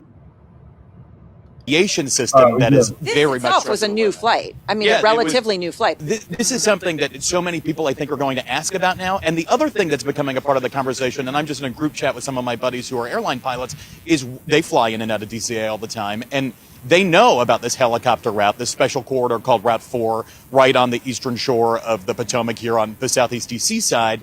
But it's very, very close. And it can be very perilously close to Are they final nervous? approach. I mean, I don't mean Yeah. to be scared, but they're nervous. No, I mean, they know that they've been nervous before, and pilots get the switch up from controllers occasionally to land on runway 33, the auxiliary runway that's used here occasionally for smaller regional jets, and they know that's pretty close, and so it's in the back of their mind, and they have it now at top of mind. Yo, we up in here. Can you even hear? We gotta make sure you can hear this, y'all.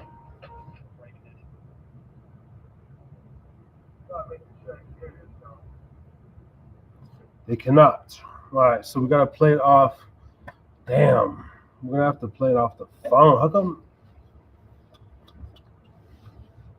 the Bluetooth be connected to the phone, and for some reason it just still doesn't want to play off of a shout out Raven Star up on Podbean. Yes. So thank you for tapping in. One of the followers on Podbean. Download the Podbean app today. It is a pretty cool place where you can listen to hundreds and thousands of independent podcasts, as well as large and small ones of different genres. Check out Podbean today.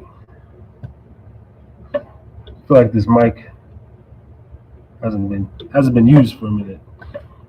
We got a different sound up in the pub, and I don't like it. We're gonna figure it out. Let me let's get some beats going here on the possibly go to YouTube, copyright free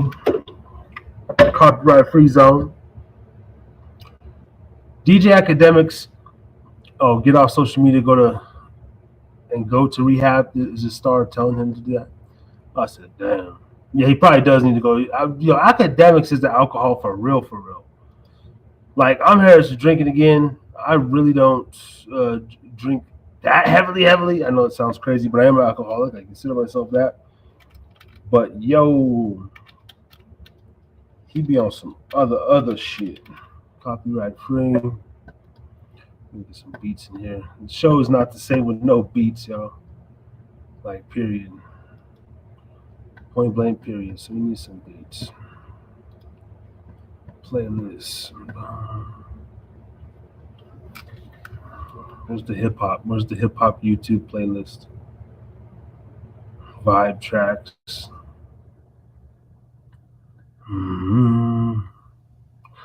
Blues, jazz, dark music. What is this dark music?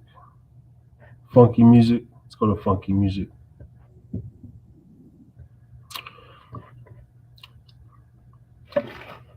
Soundboard working?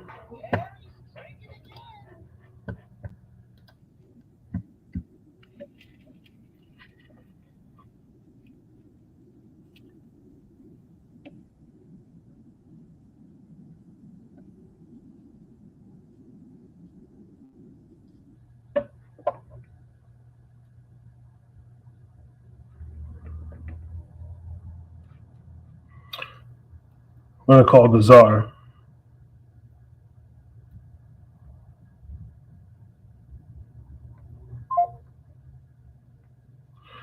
Phone's doing that sissy shit again. Try one more time.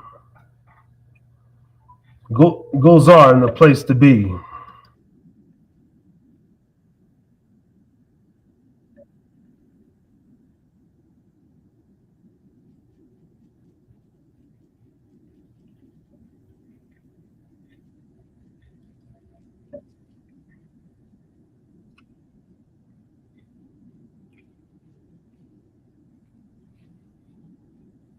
We're going to send them the link.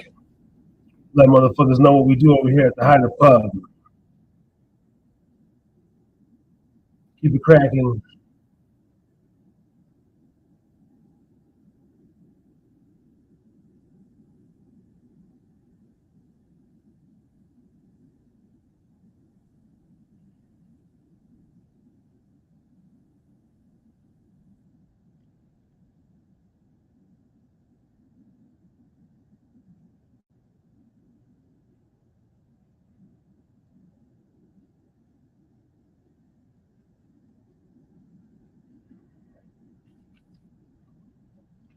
Uh, dipping and rolling. We dipping and smoking. Dipping and rolling. Dipping and smoking. That's right, Raven Star. Thank you very much. Yeah, show's just kind of whatever, man. I'm not too prepared. I'm trying to get a couple people on. Been lagging. What is this? 151 people? What the fuck is this? Ain't no way there's 150 people watching. Shit. Hold the fuck on. Talk Studio glitching again. Ain't no damn way there's 151 people up in this motherfucker. I was like that one time. It told me some shit like I had like 1,000 views, but then I was going to everybody's channel and it was saying like 1,000. I was like, no way everybody got 1,000. That'd be tight though. One day. But salute. Either way, thank you for tapping in. Look, I do have a couple things to say.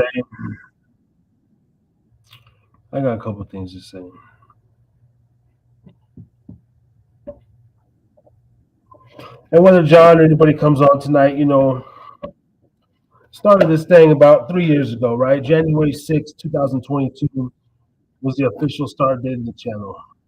Okay. All right, before I go too deep, let me make sure this music's working. Can y'all hear? If anybody is in the chat, type something, shit, give me an FU emoji, something.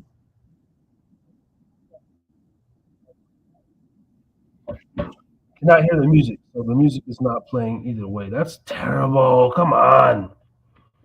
How does this music get played? We're gonna have to go. Nah, we gotta have music in the pub, y'all. I'm sorry. The show's not the show till I get the music on. That's my fault. We just here to make clip up material anyway. I had a few things that was weighing on my chest this week. And I'm gonna just probably say that and play some beats and then get out of here. But we have to get music signed. We gotta get music, man. Music all fucking day. It's gonna make me do all this bullshit. No, I don't want to do all that. I don't want to do all this.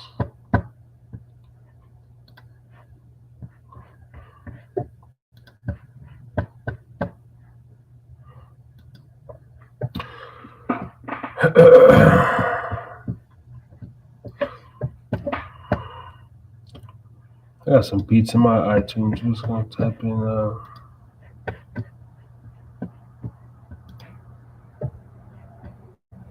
It won't even let me play off. Oh, come on.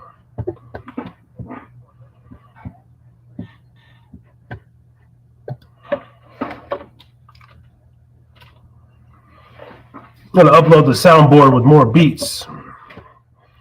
You dig?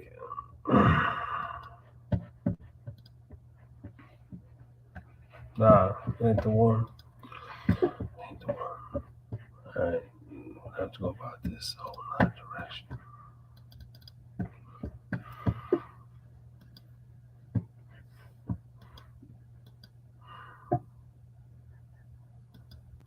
Where's the website?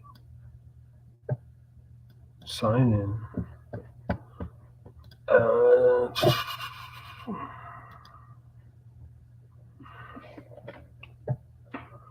Ain't that a bitch? We'll sign in with Facebook and shit.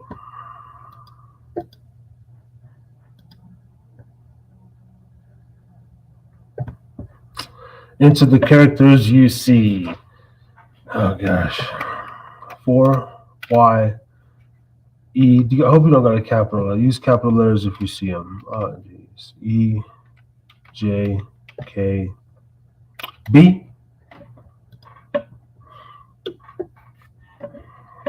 Too much condensation on the mic. Need to take it. Oh, it's gonna be fucking around again. You kidding me? Oh, let me play my beats, man. Come on, man.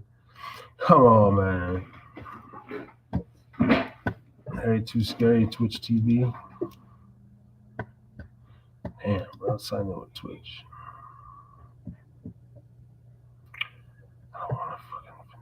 Finish creating an account. Oh, God. Sorry, yo. Harris Har. Yeah. Okay, I don't give a damn. You know what I'm saying? Fuck the email. Oh, this is terrible. Soundboard, here we go. Yo, here we go.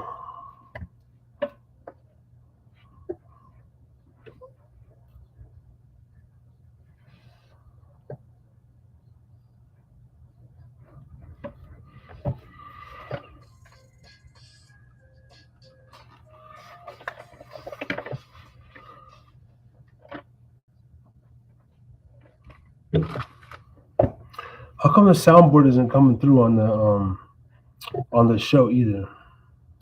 That's not good. I'm about damn ready to close this. Maybe I should just do that. You know, I'm gonna.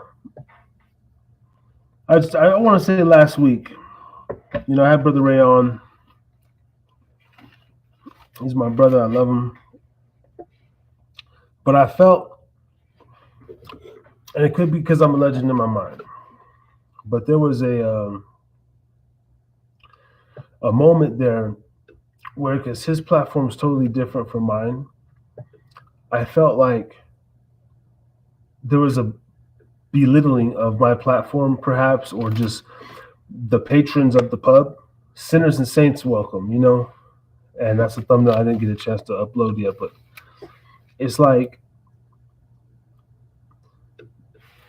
Harris is drinking again. We go in. We talk about everything from the conspiracies, a little bit of politics. We can touch on spirituality, religion, whatever. But it's a general place where it's loose, it's casual. But you can get off your feelings, your chest, possibly a support group if you're going through things. If you're dealing with alcoholism and stuff, we could talk about it, you know? I don't just sit here and glorify like drinking and everything. And my wonderful son even told me today, because he was getting a haircut and there's a bar right next door. And I would have got a little shot of Jameson Stout because I really like Jameson Stout. And he was like, "You went to the bar?" He's like, "You know," I'm like, "Yes, I did, buddy." He's like, "I just don't want you to get liver cancer," right? It was so cute, man. But he like really wants me to be there. So as I drink this shooter, I'm very healthy. Thank goodness, bless the Lord. I want to be there in the long term. So this is like a place where I want people that are not perfect to feel welcomed. If you're sitting there dealing with whatever you're dealing with, I want my truths that I speak to resonate to listeners in some form or fashion, to where they come back and be like, "You know what? Let me check out this dude's show again. Yeah, I kind of like his perspective or something. You know, I like this environment or whatever, this kind of tone that I set." And so maybe not even apologize or whatever, but I'm going to be doing probably just like solo shows on Thursday from now. And I'm going to figure out a different format.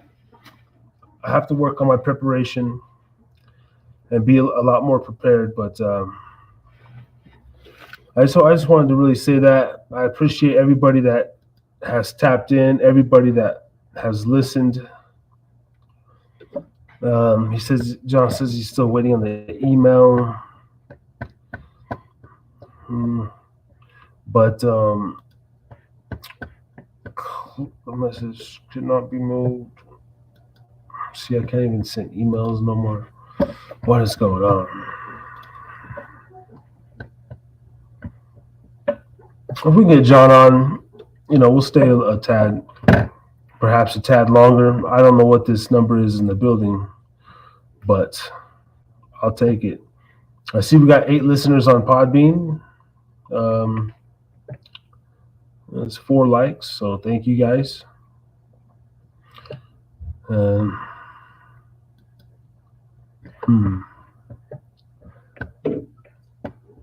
John, let's see if we can email John. I don't like the fact that you cannot hear the music. Nobody's See, that's how you know this number's false because no comments, not one comment. My mom ain't listening. My girl, nobody, just nobody. Literally, just like put a something, some hate speech, something. Call me name. That's crazy, bro. So I need to figure out a way to get people to engage with the show more. I post a lot. It's a lot of me, and stuff that I'm doing, the conversations we're having on the channel, but I need more engagement in general with people. So if you like the show and you just want to listen, I mean, kudos to you. But damn, I would like some more engagement, please. Entertain me. I want to be entertained too. Okay.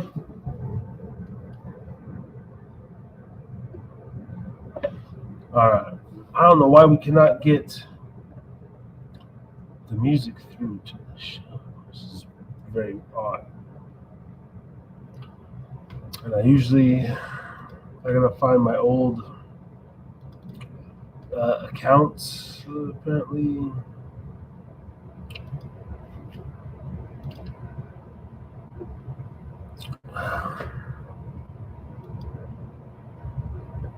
I got one beat. I got one beat. What the hell? My iTunes isn't pulling up. It's just stuff that we gotta work on, man. Is this playing?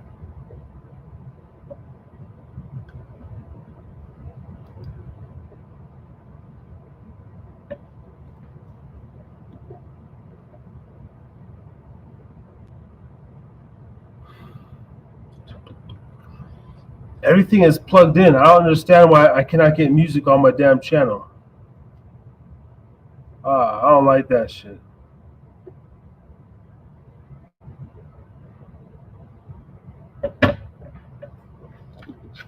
Ain't no point in me jamming out to it if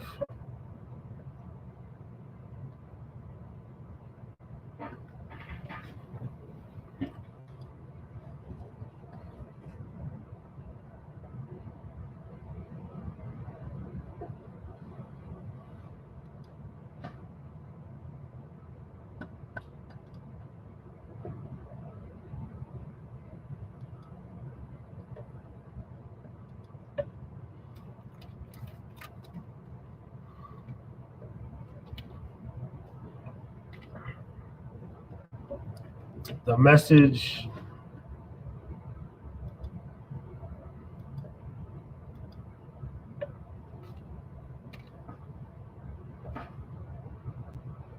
Yo, what it be? Flying free, high as can be. Look at ye. Okay, I know you don't say.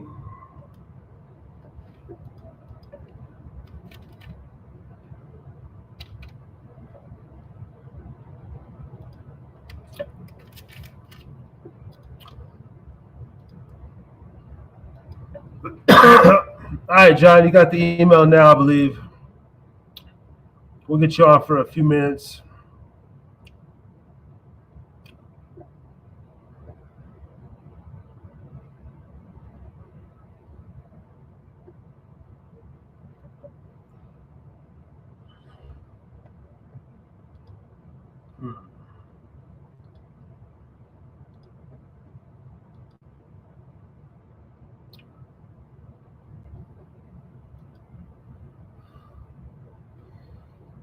Here we go.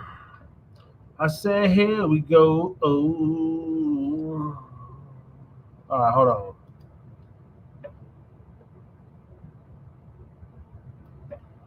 This has got to be working. Tell me we got audio.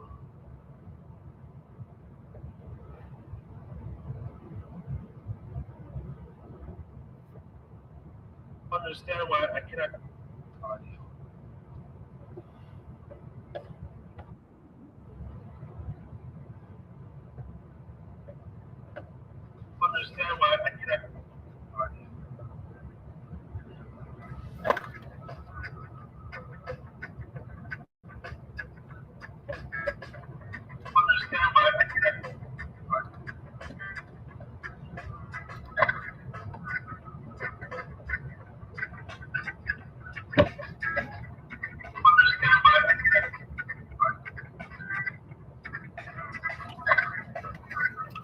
Terrible.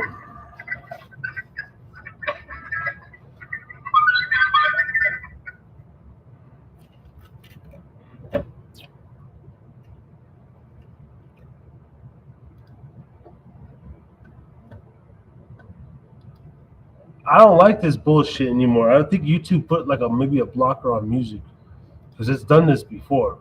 Everything I'm all connected up, so I don't know why I cannot just play like music. It's kind of disappointing. But even my soundboard is not playing. Yes, is this correct? It's not playing. Yes, is this correct? It's not playing. Yes, is this correct? It's not playing. Yes. Interesting. All right, we got John up in the building. The show goes on. TNR 123 up in the place to be, and we're gonna bring him on. Let him know. John, how you doing, brother? What's up? What's up? I would have give you a better intro, but I don't know. I don't think my sounds like they cannot hear it for whatever reason. I can hear it perfectly, but it's all good, brother. It's all good. There's no. Well, it's not though, because this is when I started my show. Is I'm very keen on this stuff. This is what makes it different and exciting. Is the soundboard and the different elements, and I don't know what's going on. It's like things just aren't the same, man. I gotta figure out. I gotta take a couple hours and figure out what the hell's going on. At least you worked up to have some good equipment, man. Like, I mean, that ain't easy. Just procuring the right equipment and all. That's true. Shout out to cryptocurrency for that. That was a lot of it. I've made like about $3,000 off that Dogecoin in like 3 days. I cashed that shit out. I said, I'm gonna go buy me some equipment. Fuck it. Right. And a little bit off the Shiba Inu back in the 2022 or whatever. Yeah, it was a good time, man. Anyway, how's your night going, brother? Pretty good, I had just been spending all day with my daughter. I had her the last couple of days and all. Since it's my days off and all. So she's just sleeping. I got her to sleep a little bit ago. And, just unwinding, chilling. Got my, little situation over here at my family's house. So. Hell yeah, that's always a good time, man, with the kids and stuff. Can you hear music? Can you hear music? I was earlier when I first got popped in on this feed. Like I was hearing a little bit of it, a little. What's the word? Kind of faded, but a little damped out. But oh well. But yeah, it's tight, man. My day off too, so just chilling. Started going live because I did someone else's podcast like earlier, so I was just started going live on my channel. And you're probably the only guest, gonna come on. I don't know. I was thinking about ending it here. I was like, we'll continue. I'm a little tired today, I'm trying to get the mojo back for the show, but I lost a bit of luster, I must be honest. And so I'm just trying to fight through that goddamn consistency. I hear that. I appreciate you, and sending me the link and all to come in, join the show. So I appreciate you. I almost didn't even realize it was Thursday. I was like, you know what? I was like, I seen your text, and I was like, oh shit, that's right. And I was like, all right. You're the most consistent guy in the last 3 weeks. So thanks for wanting to be on, bro, and just shooting the shit. What do you want to talk about tonight, man? Open forum. We could talk about things that are maybe ailing us, problems, or we can. Yeah, man. I don't know. Like, I honestly was just thinking something too, because I was like, I know you were mentioning some stuff about the president the last time around, and what I was thinking about that. And, I don't know, like, it seems like, as twisted as it is for some to believe, like, I think, maybe if he really does intend to do some good, we might see some good, but another thought was kind of occurring where it's like, how much news is out there, and how we accredit it, to some extent, because, like, again, I was watching just YouTube random shit earlier this morning, hella early, when I think it was closer to around 2:30 or so this morning, when I heard it, I seen that clip about the whole jet crashing into like a Black Hawk helicopter or some shit right there at the airport on the Potomac or some shit. So it's like, when you think about how quick this shit as a tool really is, like, it's very nice to know that you can get views and shit, but it's like, sometimes you wonder with certain clips and shit you be seeing, how do we all go about considering shit like that? How far does it get accredited? A lot of times people for the last several years been worried about is shit like fake news and things like that, right? I mean, you can kind of see why things can be mimicked, but Yeah, like I don't know. What if, like, hearts go out to the people that lost their lives if it's real? But what Right. if, like, because there's these videos now that are coming across the YouTube feed, and they're AI, but they look like real. Yeah. Yeah. And you gotta go to the comments to find out if it's real. I wouldn't be surprised if they're just saying these things. Some, not all. But they could say something happened. You could see video of it, but it's not even a real event. Yeah, it just makes you wonder, like, how far does this shit carry? And then you go, okay, if that shit, funny, we ain't heard much about the fires going on as much. Like, I don't even know. Do you know if them fires next door was still kicking up a shit ton? Because, like, you kind of hear these mixed messages with the whole feed as it's going on that.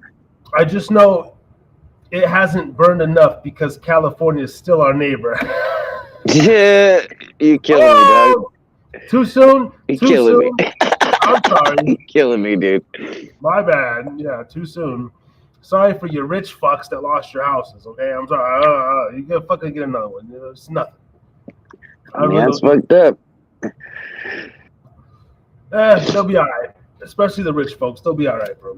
Well, do you ever wonder how these fires actually get started, like in these areas? Like, look at how we had the 3 fires nearby, year round. It seems like there's more almost focus on this, like how fires get started, and the fact that, with fires, you can't really know for sure. Like, yeah, they have ways of investigating sites after the fact, but it's like, it's kind of trippy that what if they are really more calculated, and like, what if somebody's really, Joe, somebody, the shit starter out there running around, like, who knows what the fuck, and just, I believe these big people ones, be like, trippy, man.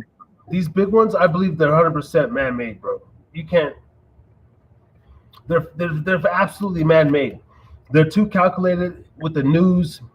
It's like right after the New Year, fires, helicopter crash. I believe that all these headlines are literally. It's got to be planned shit, right? It's got to be planned, staged, sequenced. The fact that, like, the president was saying he's trying to get ready for World War III, basically. It's like, what would that mean if everyone really has to jump in on some shit, though? Like, what if they pulled a whole nother draft? They've never done a draft in, like, how long? They could just randomly pull a fucking letter and be like, okay, everyone, the last name, whatever, you gotta go. Hey, real shit. I would go, bro. If I wasn't too old this time, I didn't want to go to the military when I was younger. It would suck. Like, say if my son got drafted in like 10 years, I don't care if I was almost 50, I'd be like, yo, you gotta go too. You go too. Yeah. But if the shit happened in the next 2 or 3 years, yeah, let's go. I would do that, bro. Right. I would do that. I'd be like, you know what? Yeah, it's fucked up. I've always thought, what if it ain't a choice, though, bro? What if it ain't a choice? Like, that's some scary shit, too, because if they could just straight up, like, proceed and be like, nope, because you're a citizen and you have to go. Like, I mean, then you have to probably go. Especially if they're trying to end that birthright citizenship too. Like if that means that you have to prove it more, like that is exactly how they would. The next step, what they would do. You know. And if not, you go sit in jail or something, lose your license. Exactly. Yeah, exactly. Probably jail, man. Like that'd be for real. Like, and that's already overpacked as shit, man. How can they just keep sending?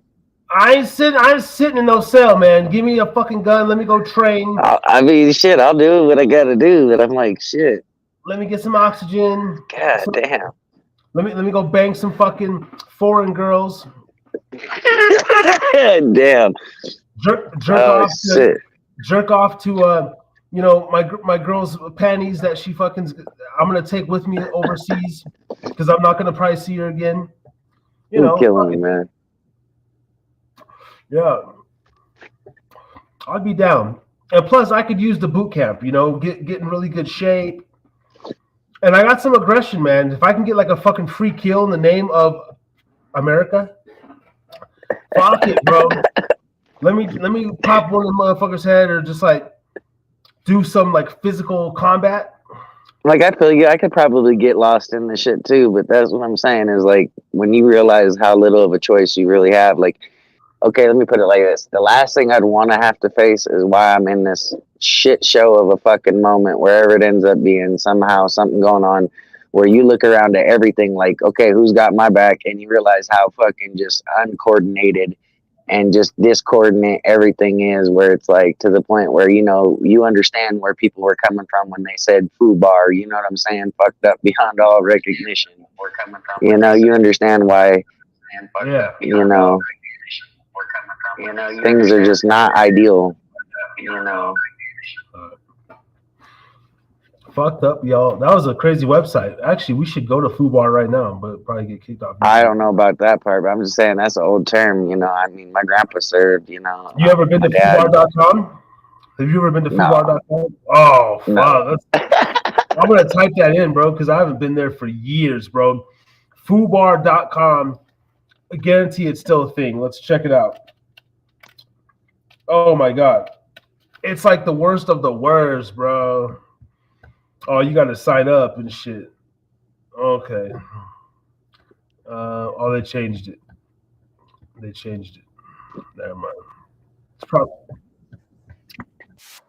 That's probably a good thing.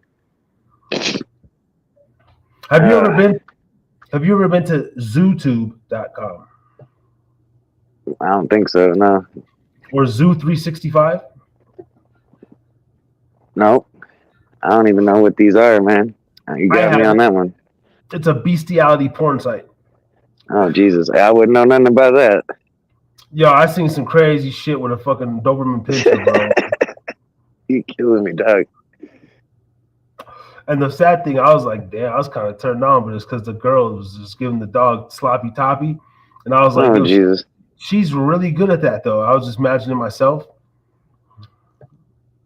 You killing me, dog. Yep. I never jerked off to it, but I did get horny to it. And I jerked off later, but I didn't jerk off to the watching animal porn. Dog, you killing me. I don't need to know all that. Sorry, man. You're good, man, but I'm just like, God damn. So what we do here and there is drink it again. I get loose. He got lost a while back. Don't forgive him. He just got detoured in his head a little bit ago. I get loose and I say what's on my mind and I tell all my secrets. It's fucking cool. It's good to be open enough, but obviously you're just confident. You're more confident with it. So yeah. Me, I'm more like, hey, it's all good either way, man. I ain't judging, but it ain't necessarily got to be in my fucking brain. That's true. They don't need to be in my thought process right now. That's very, it's very inconsiderate of me to just talk about. No, you're good. So dog fellatio, bro, I don't want dog fellatio in my brain. Yeah, damn. I get that. Yeah, the image of a Doberman Pinscher laying back on all fours. And his tongue was out, bro. His tongue was out. He's literally just. I said, no fucking way. Anyway. Anyway. You Yep, killing me. Yeah, no, I don't know about all that, bro, but teach their own. I'm not like, but at the same time, like, goddamn. Sick motherfuckers out here. Nasty. But yeah, I don't know, man. Just like new show, just wanted to be consistent. Still uploading shows on Spotify, Apple. I just uploaded episode 73. This is episode 123. So I have 50 more episodes to upload where I'll be caught up. To where after Thursday, the show will come out on Spotify like Sunday, Monday of the next week, maybe the next day, Saturday. Yeah, just working, trying to grow, man. I just want to I want to get 1,000 subs, and I want them to say, you are not, even though you meet the requirements because of your content and your dirty mouth and your inability to play ball with us, you are not eligible to be monetized. And I'll be like, cool, I don't care. I'm still going to do this show and talk shit and say rape and sexually assaulted. Hey, man, I don't know about a lot of the shit right now when it comes down to it. I'm just saying, like, I think one thing I do know is that, like, I don't think it shows good character for anyone to be necessarily, like you said the word earlier, inconsiderate to the fact that people have different experiences. People all can be very easily able to relate on certain things, but it's knowing that we come from different places. The reason for diversities, right? Like we all have different experiences, different things under our belt, if you will. So it's like you talking about your whole little spiel a second ago, like, good for you, man. I'm not here to judge, but like, it don't even need me to necessarily feel like I have to agree or disagree on. It's more just like, hey, if that's, where your thing is right now is where your flow is going and whatever, man, like, cool. But, like, I think it's very weird, that being said, that it's like people are so irate with one another when it comes to these, I guess, whatever you call it, pronouns, to how you identify or this or that. It's not like I'm a mind reader. I'm going to know the shit ahead of time. It's not unlike us from being human. We make mistakes, so it's like, I don't think there's, as much good character in the fact that people get very hostile with one another lately. You almost see like the pop off level of things go from 0 to 100 real quick. People are just like ready to like go jump down a motherfucker's throat and rip their tongue out or some shit. I don't fucking know. But I agree, yeah. I think it's better to be able to relate is all I'm saying. Yeah, too much judging, And I judge motherfuckers all the time, but I don't judge like judge. I just judge. Like, I'll look at you and be like, this motherfucker ain't shit. Or like, I'll look at you and be like, like I make judgments, but like I don't care really what you do. Like, I don't know. We all judge, but like, there's like judging and there's like judging, bro. Like, you're actually like you're avoiding people or something. No, I see what you mean. Like, and that's what I'm saying is like, in all honesty, like nobody really needs to feel like they need to attack each other over the fact that, hey, your assessment is your assessment, and even it ain't even a discussion. That part ain't even the part anyone's trying to refute. Like, your assessment is your assessment. You can feel however you want to feel, but it's like, in all honesty, it's like, what does it matter that, we may have differences in how we see shit, what we do sometimes, but it's like to know that we're relatable down to the core. It's like without, the benefit of having, the ability to say that, hey, that's the reason for diversities too, because everyone came from different places, they've experienced different things. They add a different uniqueness, a signature, if you will, to how they do what they do. It's kind of like, it'd be kind of unfair to look at somebody and say, look, shit needs to be just like this, and again, in some cases, we're not going to know that off any given, is what I'm saying, in any exchange with one another. Like, I won't be right 100% of the time when it comes to just formalities. You get what I'm saying? Because no matter if I'm seeing someone like with what we deal with at the bar or whatever, when someone comes up to the bar or whatever and they're like, hey, can I get this? Now I usually just say, because this is where I come from. Understand, this is where I come from. I go, hey, excuse me, ma'am, sir, whatever. Can I get you something to drink?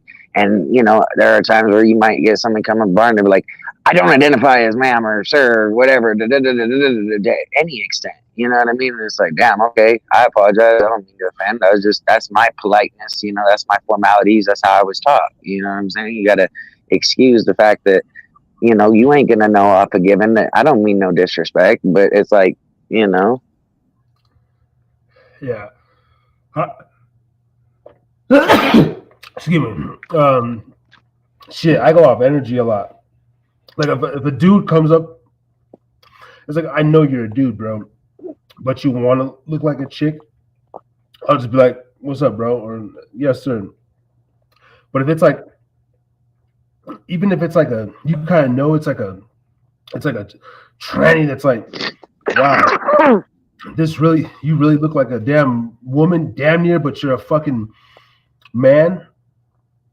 I don't know. I haven't really been. What would I'd probably say man. Like if you're that far in your transition, you know, maybe you'll humor it.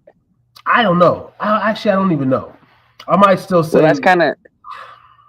I mean, that's what I'm saying is either way, you know what? If I'm right, I'm right. But if I'm wrong, I'm still wrong. So it's like either way, you could be right for even saying it the right way. You could be wrong for saying it that way. And it's like, oh no. And it's like, okay, damn, I didn't know. Well, now that Trump, that's one of the things, bro. He's putting into that shit. All that. I just seen that the other day. Yeah, he said that we're only going to be registering that there's only male and female genders, and it's like, okay, good luck with that. Because I'm like, at the same time, I'm like, okay, good luck with that. With a lot of the way that, and especially like right then and there, you got to imagine, did he just lose a bunch of voters, you know, in his favor? Maybe. I mean, again, not that he can run again on the next one, but let's just say anyone that aligns with this shit. Is that going to go well for any of them motherfuckers on the next time around? Because you know what? You might lose a bunch of motherfuckers right there, but for being like, you know. I align with it, though. And if I lose any gay listeners, I mean, I'm cool with that, whatever. Get the fuck out of here. But it's like, that's cool, though. And it's the fact that at least don't promote it. Don't put it down our kids' throats. Don't have these drag queen story hours in our schools. Right, but he did put in free speech. So I'm just saying, we all might hear about it again anyway. You know what I'm saying? Like you're gonna hear about, like there's gonna probably be some pissed off people if they even knew that shit happened. You know what I'm saying? Like because even the people that vote one way or the other, you know, it's like, do you guys actually really follow what the person's still doing, or you know, once the election's gone either which way, do you just lose interest in even knowing what's going on?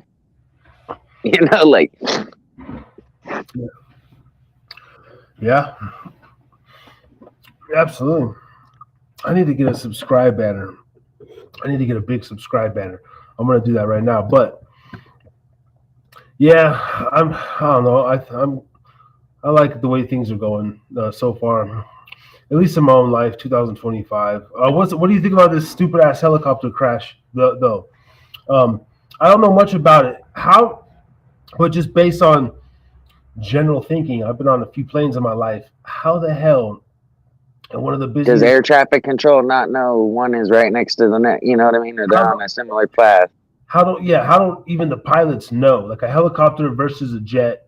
Okay, one's kind of hovering, this and this. I don't know. Bro, what you gotta wonder is that not just something disguised for another reason? You know what I mean? Like I can't say what, and I'm not sure I would know. But I'm saying, what if one thing is either it's honest to God, poor ass timing, and maybe somebody was kind of, you know, that Lord knows, several years back they were talking about how air traffic control tower people were falling asleep, this and that, because they worked the longest amount of hours. They ain't got like a lot of, you know. They were drinking, damn it.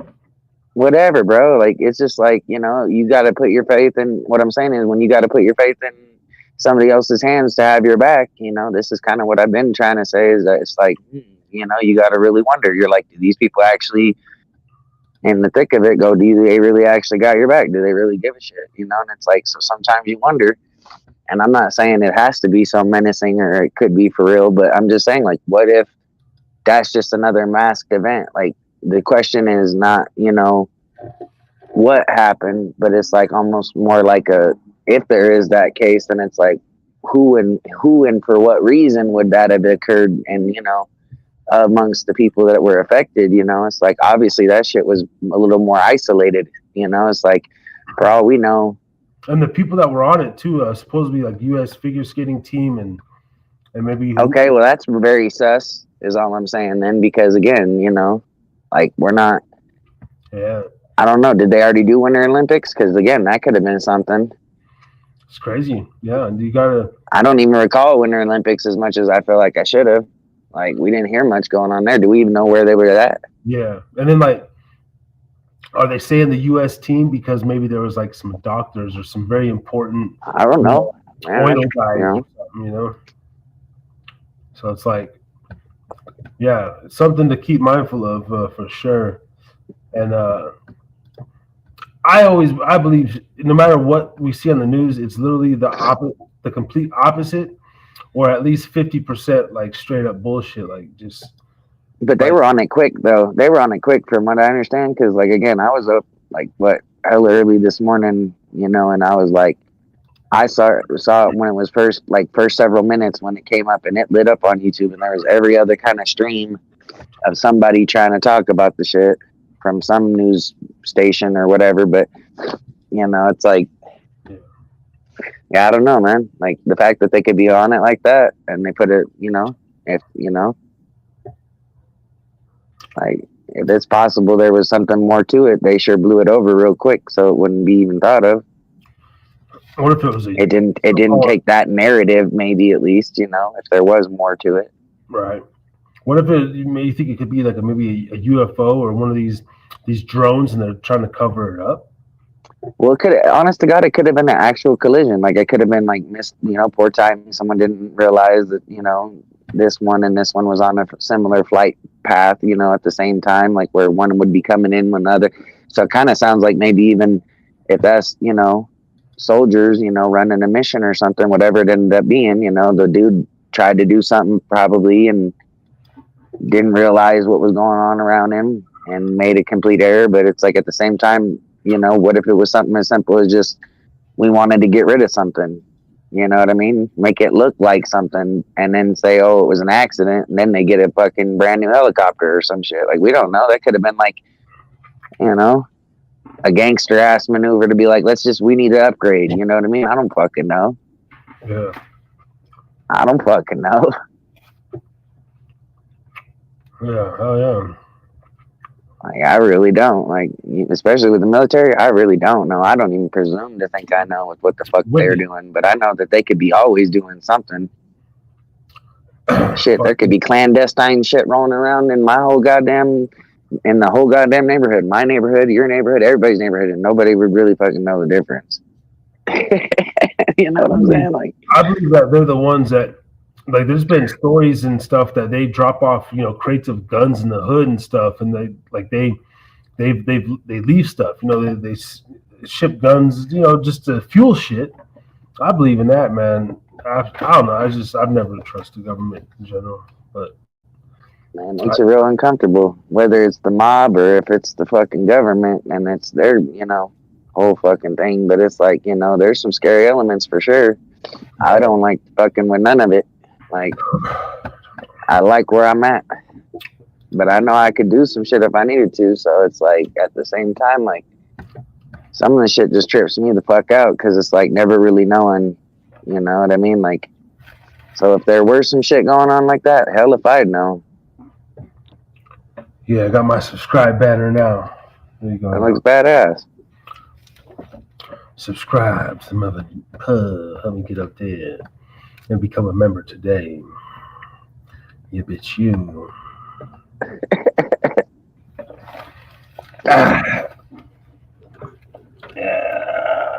Yes. Yeah. Man, I don't know. Like, it definitely would be no shocker. No, not at all. Not at all. I mean, look at how it is. Like, again, what we were talking about, I think on like the first show and the other last show, a couple of ones I've been on with you, whatever, like the housing situation. I know you've got a pretty unique situation too. It's like, it's ridiculous that they can figure that, like, we just we don't either have to work with you at all. We don't want to work with you. Like the rent situation as far as what the rates are, what are people actually able to make, let alone what part do they get to pocket out of what they make, you know what I'm saying? That don't go right away to something that's, essential. It has to happen, so it's like, how in the fuck does anyone figure, like, there's a whole bunch of excess out here in this world sometimes, you know what I mean? Like, where are we supposed to just run ourselves around to and go through what, to like, really fucking make something happen where it's just like, look, I even got just a, roof overhead situation. There's so much abundance out here. There's so much resource excess. It's crazy that how many houses there are, then they keep building and shit, and it's like the fact of the matter is there's no shortage in the shit like that. But it's like, are they gonna work with all of us people just to get us in? Probably not. Do you think Wouldn't you think that was the right move to do, though? Is like, for each person that's actually out there trying, like, at least, hey, well, we got a program. We're trying to work people into these places because we just need people in there, because obviously they're worth more when people are living in them. They're actually gaining interest. You see what I'm saying? Like, you actually have that fucking factor in play. Do you think that like they say the world's resources, do you believe that the world could ever run out of water, trees, oxygen, or do you think that it's just like infinite? I mean, honestly, I'll be honest with you. Yes, I do. And that's why I've been on the global warming note too. I was watching some shit, believe it or not, on the Moby Pod, which is another podcast by the artist known as Moby, right? And he had this doctor dude on there, and he was kind of saying the way I kind of feel to some extent, which is, to some extent, he goes on to say, like, there are several factors that really do affect us, that, global warming is a real serious issue. One that, like, if certain of these factors fall below a breaking point or whatever, you know what I mean? Or cease to exist, or, whatever it ends up being, these just other looks at things where it's like, if we don't, find a way to remedy this situation, then yes, we're all going to be like, fuck a whole lot more. You know what I mean? Where we're going to be all fucked up. Yeah. So it's like, I honestly think there are a lot of factors, and I feel like, this like fires next door shit don't help, like, I feel like, again, like, the political scene obviously is just a shit show. It doesn't matter how you feel anymore, what you believe in necessarily, or how you fucking align yourself, because in some regards, again, kind of what I was saying earlier, is like, we're all more easily relatable than not. It's just, I feel like other people are trying to find more reason to reside on the side that says, here, I want to fight somebody about it, rather than like, I want to see it as like, oh shit, maybe we all do kind of see it the same, and we just don't want some shit to change, kind of thing. Whereas much as like we're trying to accept, changes that we're facing, you know what I mean?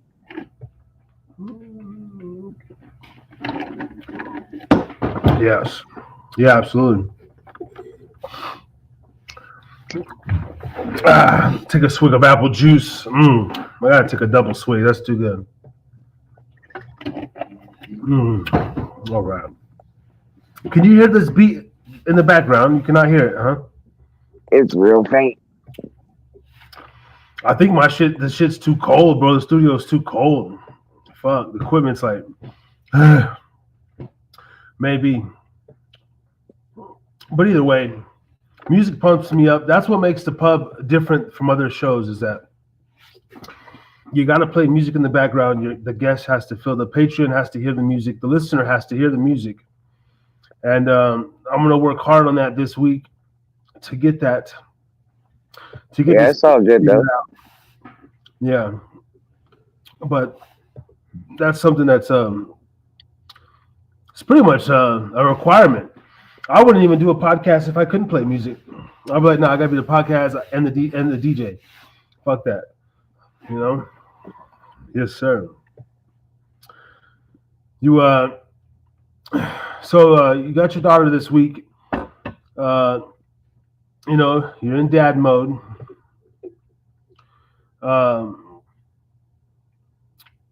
So this next generation, cause you have a little one, so maybe like I don't even know, like 7, 8 years, probably younger than my son. I don't know. Bro's trying to brainstorm a really good question. I can see, like, damn, I'm ready.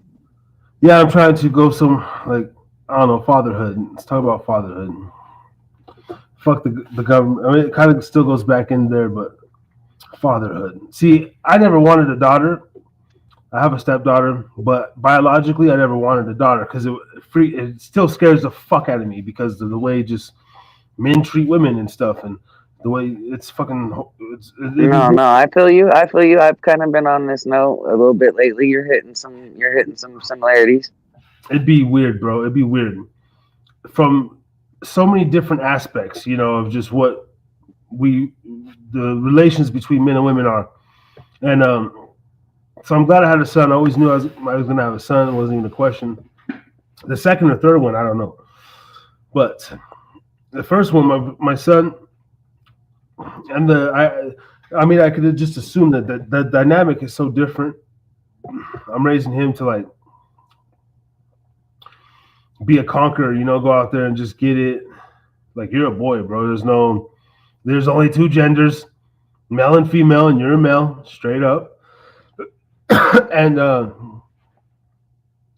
don't know, maybe as a dad, I still kind of have kid gloves on with them.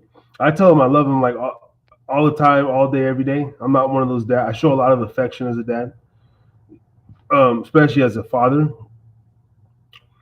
Like I'm roughhouse with him, but like I'll baby him too. Just kind of like I really talk to him and listen. And I don't know because your daughter's still she's young, like an infant still, or I don't know if She's you want. one, yeah. She just turned one. Yeah, so it's like you're not at that stage yet. But do you think about like ahead, like when she's 8, 9? Do you kind of have that? Bro, I'm scared with how it works, with how it feels already, and I don't really know any better how I feel about it. But it's like, yeah, I've had some wandering ass thoughts, and one thought that seems to stick right now is I want to make sure she handles herself well. Like she's already at that point where I feel like they've told us so many good things about her progress already that I'm just super happy for that and very blessed in that case because like all I ever really wanted to do was be a father. I knew it since I was little, bro. I was like, damn, dude. Like I looked at my family, even though it went, a little differently and all. But I looked at most of my, memories and I go, damn, I can't wait to see the other side of things kind of thing. You know what I mean? Like I was always pretty sure I'd, want to try. I knew I'd have my work cut out for me even then. That like all my life I've really kind of thought about the shit, to be honest. Like, and it's deep because it's like I really don't feel like I know how to say I know more about it or I know better or now that I'm a father, this and that. But I do feel like one thing I do realize is like just over the progress I've gotten with my daughter, already seeing her get kind of bigger already. Like I want her to grow up and be able to kick anybody's ass if she needed to. You know what I mean?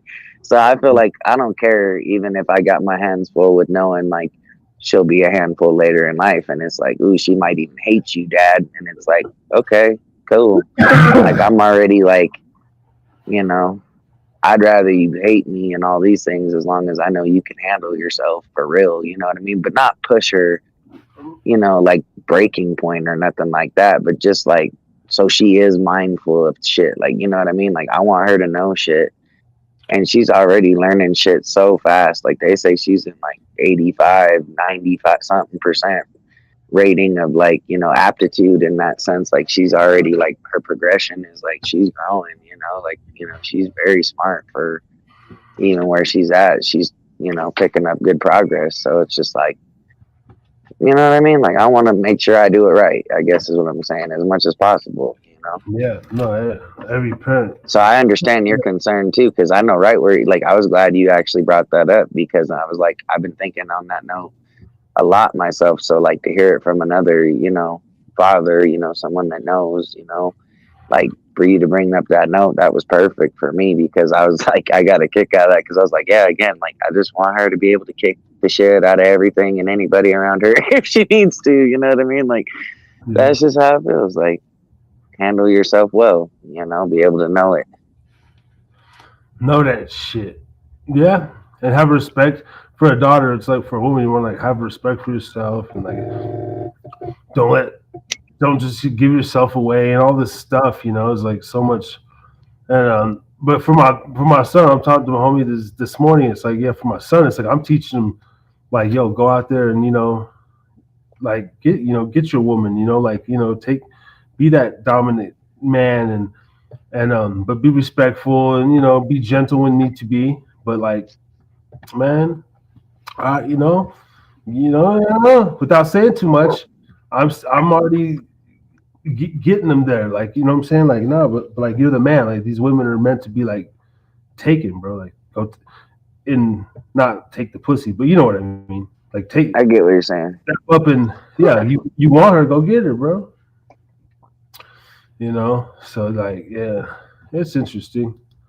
But I'd be thinking ahead in the future a lot. Like I already know there's like I picture myself having a conversation with them when he whatever gets in his first fight, when he throws a rock, breaks his first window, or like his first kiss or his first breakup, or when he comes home and the weed conversation and for sure, man. And I'd be thinking about like me as a granddad and shit. Like, that's gonna be a trip. Like he comes through, like, yo, I want you to meet this woman. I hope that life turns out like that. Like, he meets a wife and he's like, they come for the holidays and that whole shit, man.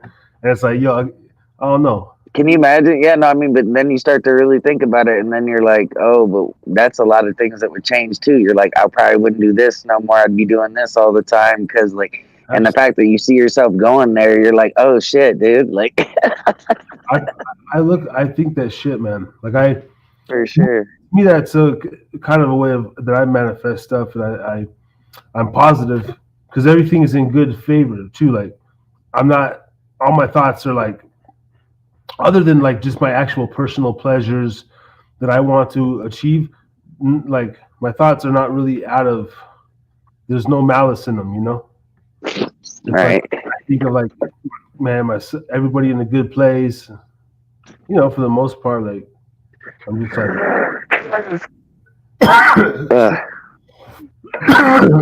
so sorry, bro.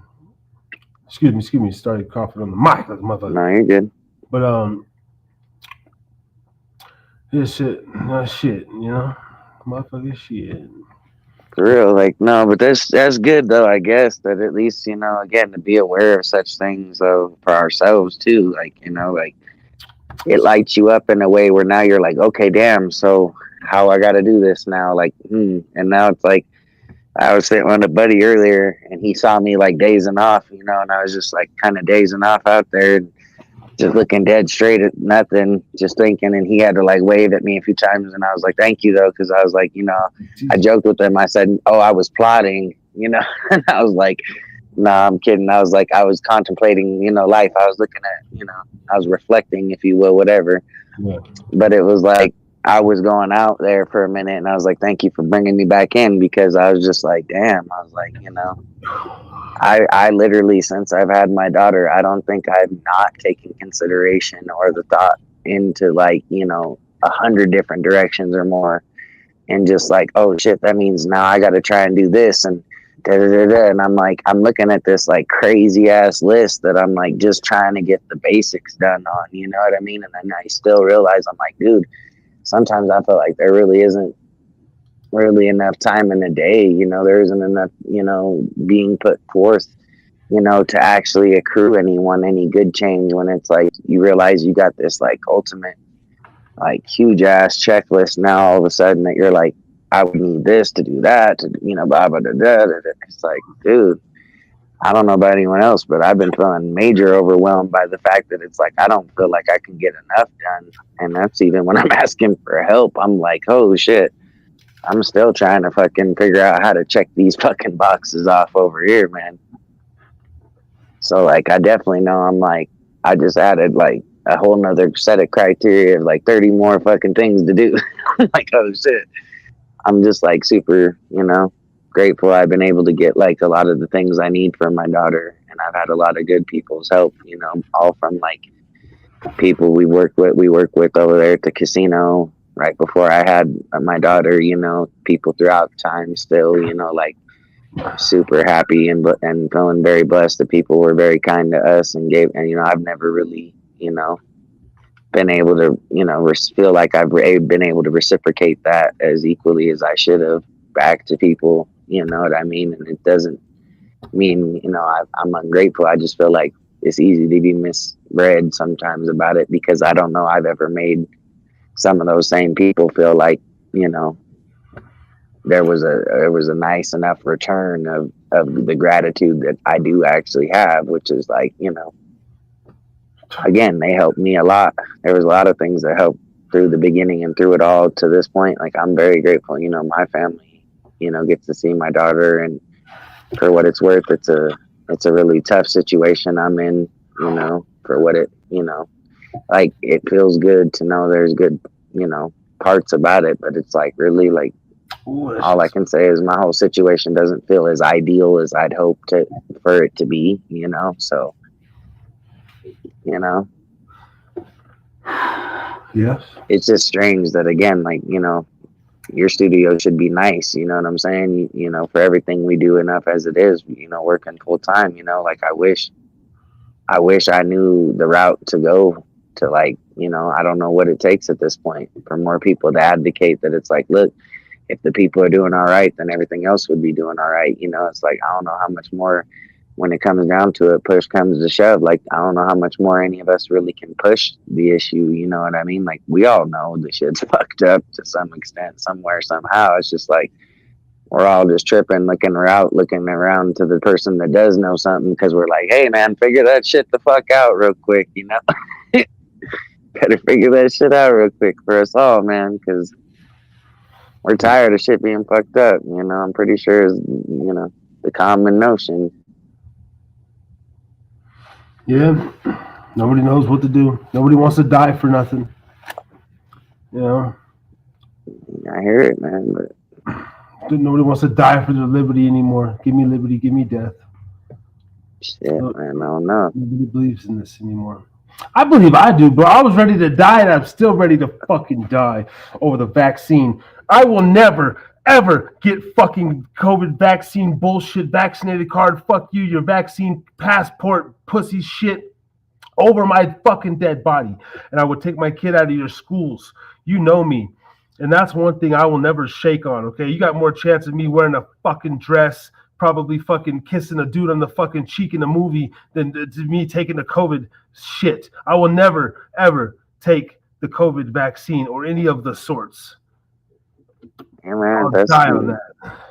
Yes, that's how you feel. I feel this way, bro. I was so like, I was ready to just really crash out over this, man. I went and bought an acre of land during this time, and I said, baby, I swear to God, I will just quit, and we'll buy a fucking trailer or whatever. We'll just go live on a tent on a land. I don't give a damn with shotguns and our fucking ARs and shit. And we'll just, I will wait. I will wait for the ambulance and the nurse and the Dr. Fauci to come down that dirt road, bro. And as soon as I see the dirt, it's just like, hey, ready, hey, just start blasting, bro. I'm not gonna take this shit. That was my thing. And to those who did and felt great about it, good for you. And thank you for just letting me not wanting to do that, and I still feel great. So bygones are bygones. And that's the beauty of it. Yeah, that's cool. That was a good little rant. I felt good about that. That's good. That's a therapy night rant. My therapy night. My therapy night rants, goddammit. All right. For sure. Therapy night rants. That's what's up. That's how this shit started. Mm-hmm. Really just venting because I have a I like this one. Because I have a different worldview. I'm George Carlin. I'm Patrice O'Neill. I'm Corey Holcomb. I'm Howard. I was just watching some George Carlin shit. That's good. Yeah, he's legit. I am all those guys. Sam Kinison. Like, I'm the Richards, of course. Like I just go to the left, bro, and not the left in fucking politics. Just the left. I go sideways. I go fucking. It's like, dude. It's like, oh, everybody's like doing that. Fuck all that. That's stupid. You guys are stupid. And I'll be over here, me, one man, you. All I need is maybe one other person. I don't even need a friend, bro. I just need like an acquaintance from time to time. Just like a cool neighbor. Like we don't even gotta hang out and barbecue. It's just like, dude, what's up, bro? Hey, cool. Like I just need to know. Sometimes, 'cause I'm a lone warrior. I'm a lone dog. A lone wolf, like Stephen Paddock. Okay. It's good to be tied into something, though. I hear what you're saying. Like, it's good to have, the connections that can make shit count. It's like you gotta, it's more like, to be involved in a project with somebody is much more fortuitous of a situation all around because you can get more range. Yes. More to play off of when it comes to like comedy, like these people you were mentioning, like sometimes those collaborations just be, it makes a whole lot more count, when it ain't just, one-sided stories, from one aspect. Collabos mean that, both sides are usually exchanging. Yeah. Exchanging usually entails, like commerce is, it's like to have the flow of things, to have something to be able to count on, some kind of, commencement to be able to move in a sense, to gain. Did you go to high school out here in Reno? Yeah, most of my schooling was out here in Reno. I mean, I moved from Illinois when I was little, but Oh yeah. I moved real little, so it's like most of all my schooling was done out here. It's tight. Battle born Yeah, enough. I jumped around a lot. I was it was not easy. Oh, what is this? Oh, hold on. I'm about to download something sicker than sick. All right, let's go. If this works, if this background works, motion background, we're about to kill the game. I got the lighting on point. Sorry. Battle born. I went to Hug High. Yo, man, that fucking cunt. Let me talk about this cunt.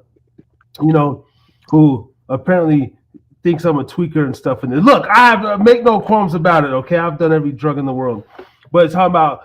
I went to Hug High and I went to North Valleys for like a semester or like a quarter. Oh, you went to trash schools. That's why that fucking cunt that came into the J Resort. Fuck you, bitch. Huh? How about that? Yeah, that was a ridiculous scene for sure. But she was really the one making the ass more. And because I say I've been brainwashed by sports, ladies and gentlemen, I talk on this channel all the time. I don't give a damn about sport. I love sports. I love athletics. I consider myself an athlete. But that was weird because that was weird how she got on you because she came out of nowhere in the first place to engage in that part of the conversation when she was the one that brought it up in the first place saying fucking, oh, so don't you like sports? And you were like, yeah, kind of. I mean, and again, and she knew you, like you're one of the bigger sports talkers I know of. So it's like when it comes to it, you follow what you can, I'm sure, and you know what you know. So it's just like the fact that you were just undecided and you were just given the like, man, I like some of it. And you were kind of getting into it. And she just was like, oh, you don't like certain people? Like, oh, you got to have like at least a team. And she was just ripping you a new one. So it was like, oh, now you're like, you're like Jane, sports, master all of a sudden on everybody. Like, cause you were sitting at the bar. Like, it's Ohio State and Notre Dame football. Like I've never had a college football team. But love the shit out of college football. But my college basketball team, of course, I go for the Tar Heels, but then I go for the Rebels and the Wolfpack. In general, regional teams. But I like a few. I like a few for college. Like to be honest, like I like some different schools. People might be like, I don't see that with you. But it's like, yeah, I looked at a couple schools. But Notre Dame and Ohio State, I would never even like those schools anyway. If anything, Florida State because of Deion Sanders. Like. If the Hurricanes were in there, I'd go for the Hurricanes off top. I'd probably go for USC. Might be the only California team that I'll actually root for. I don't know. Because back in the day, Reggie Bush, Matt Leinart, give Reggie Bush his Heisman back. That's bullshit. That was a killer team. Mike Williams, Pete Carroll. Oh my God. Actually, yeah. I think so, bro. USC is literally the only fucking California team I'll root for. I don't care about the California teams, bro. Screw them all. and this is before 2020. I've always felt this way growing up as a Nevadan. You guys want to come over here and shit. I get it, man. But look, I don't care about your beaches, man. I don't give a damn about weather. We got great weather here. It's a little cold or whatever. You throw on a little nice little Carhartt beanie. You know what I'm saying? I like Tim's. I like the East Coast weather better anyway. I can wear Tim boots and jeans. Shit. I don't give a damn. I like girls that wear Uggs and like those big fluffy boots. I like sandals though. You guys got the best sandals toes in the game out there. I got a foot fetish now, but that's another story. I'm just saying. California doesn't really have. I'd rather go to Florida or Hawaii or like I heard South Carolina got beaches. To be honest, I don't know. Huh. Oregon has beaches. I'll go to Oregon beaches. It's just I've never been a. I love the West Coast, but the West Coast is Cali's the king. I'll give it. Of course. Hey, just so you know, Oregon, everything's legal in Oregon, drug wise. Like that, yeah. The only thing you can't do apparently is fight. If you fight, you do go to jail. If you fight, you go to jail. Well, I don't want to be fighting anyway, to be honest. I'm trying to get away from these. I'm just saying, if you ever were to ever have to, like, imagine how fucked up that is with people that, start shit. It's like, you fight even to defend yourself. There's no win. You go to jail. Like, I knew from somebody who told me last I heard, it was if you fight, that's like the only thing they can't, like, look away from is if you fight with somebody, you're probably going to jail. So it's if you cannot stand your ground, if there's no standing ground law, fuck that state. Basically, no. Like, yeah, if you fucking fight, you go to jail. Like, fuck Oregon too. Shout out you might have every drug be legal and everything like that, but if you fight anything, boom, you go to jail. Yeah, I get it. I don't run into. See, that's why drugs. They keep me on that level, bro. Especially if you're up there doing shrooms, you're smoking good train wreck and stuff. But how fucked up would that be? Even if cops just decided to fuck with you one day, hey, let's just see what this guy's doing. Hey, what do you think you're doing? I'm like, bro, I ain't fighting. I'm just chilling. Yeah. I'd be like Gandhi. I think I just woke my daughter. With the rain and the weather, I'd be gone. I'm in Zen mode in Washington, Oregon. I wish it rained like that here in the desert, man. Might get better off if it could, but at the same time, there ain't no much where else it can go but hit people's houses up. Every time we hit even low flooding levels lately, like it's like done devastating shit to certain people's houses somewhere. It just flows. Some people's throughout Reno, it's a weird way. Fuck yeah, Vegas too. It's just Vegas would be gone in the day, like 12 hours or so. Just it's insane. The water just. It's like we don't know how to build drains. Like, isn't there a lower place that we could get this water to? It's true. We're in a fishbowl, basically, man, with the Sierra Nevada mountains. I woke my daughter, though, I guess, so I got to go get her back to chilling. So, all right, brother. Thanks again for having me on the show and all, man, and getting that all out the way. Hell yeah, man. No, thanks to you, man. Shout out to you. Have a good night, bro. I'm going to wrap up, and just... peace and love, man. The new slogan is, something where all are welcomed, or sinners and saints welcomed, or something like that. I made a thumbnail, but we welcome sinners and saints at the Haida Pub. Yes, something like that. For sure, I'm gonna have to look into it. And I'm gonna hit you up later, whatever. Let me know. Sounds good, man. Go be a good dad, and fucking. For sure, man. All right, thanks again. Peace, man. Have a great night. You too, bro. All right. John J. Reno John. We're going to have to get him an official nickname. Okay, ladies and gentlemen. Because he's been coming on, getting the spiel off, and just having real talk. Shout out to Extreme Heat Sports Management up in the pub. And... Podbean, we're tapping off. I'm going to end the show right now. Much love. Be on the lookout for episode 74 in the morning and 75, and we're going to get all the way to 80 this week. So 50 more episodes to upload the back catalog. Peace and love. Holla at you, Podbean. All right. We're going there. I feel like tonight was a great show. I feel like... came through strong. Hey, Bline, bro, appreciate it, man. Like, for real, dude, for, like, coming through. let me hop on yours, motivated me a little more to do mine. And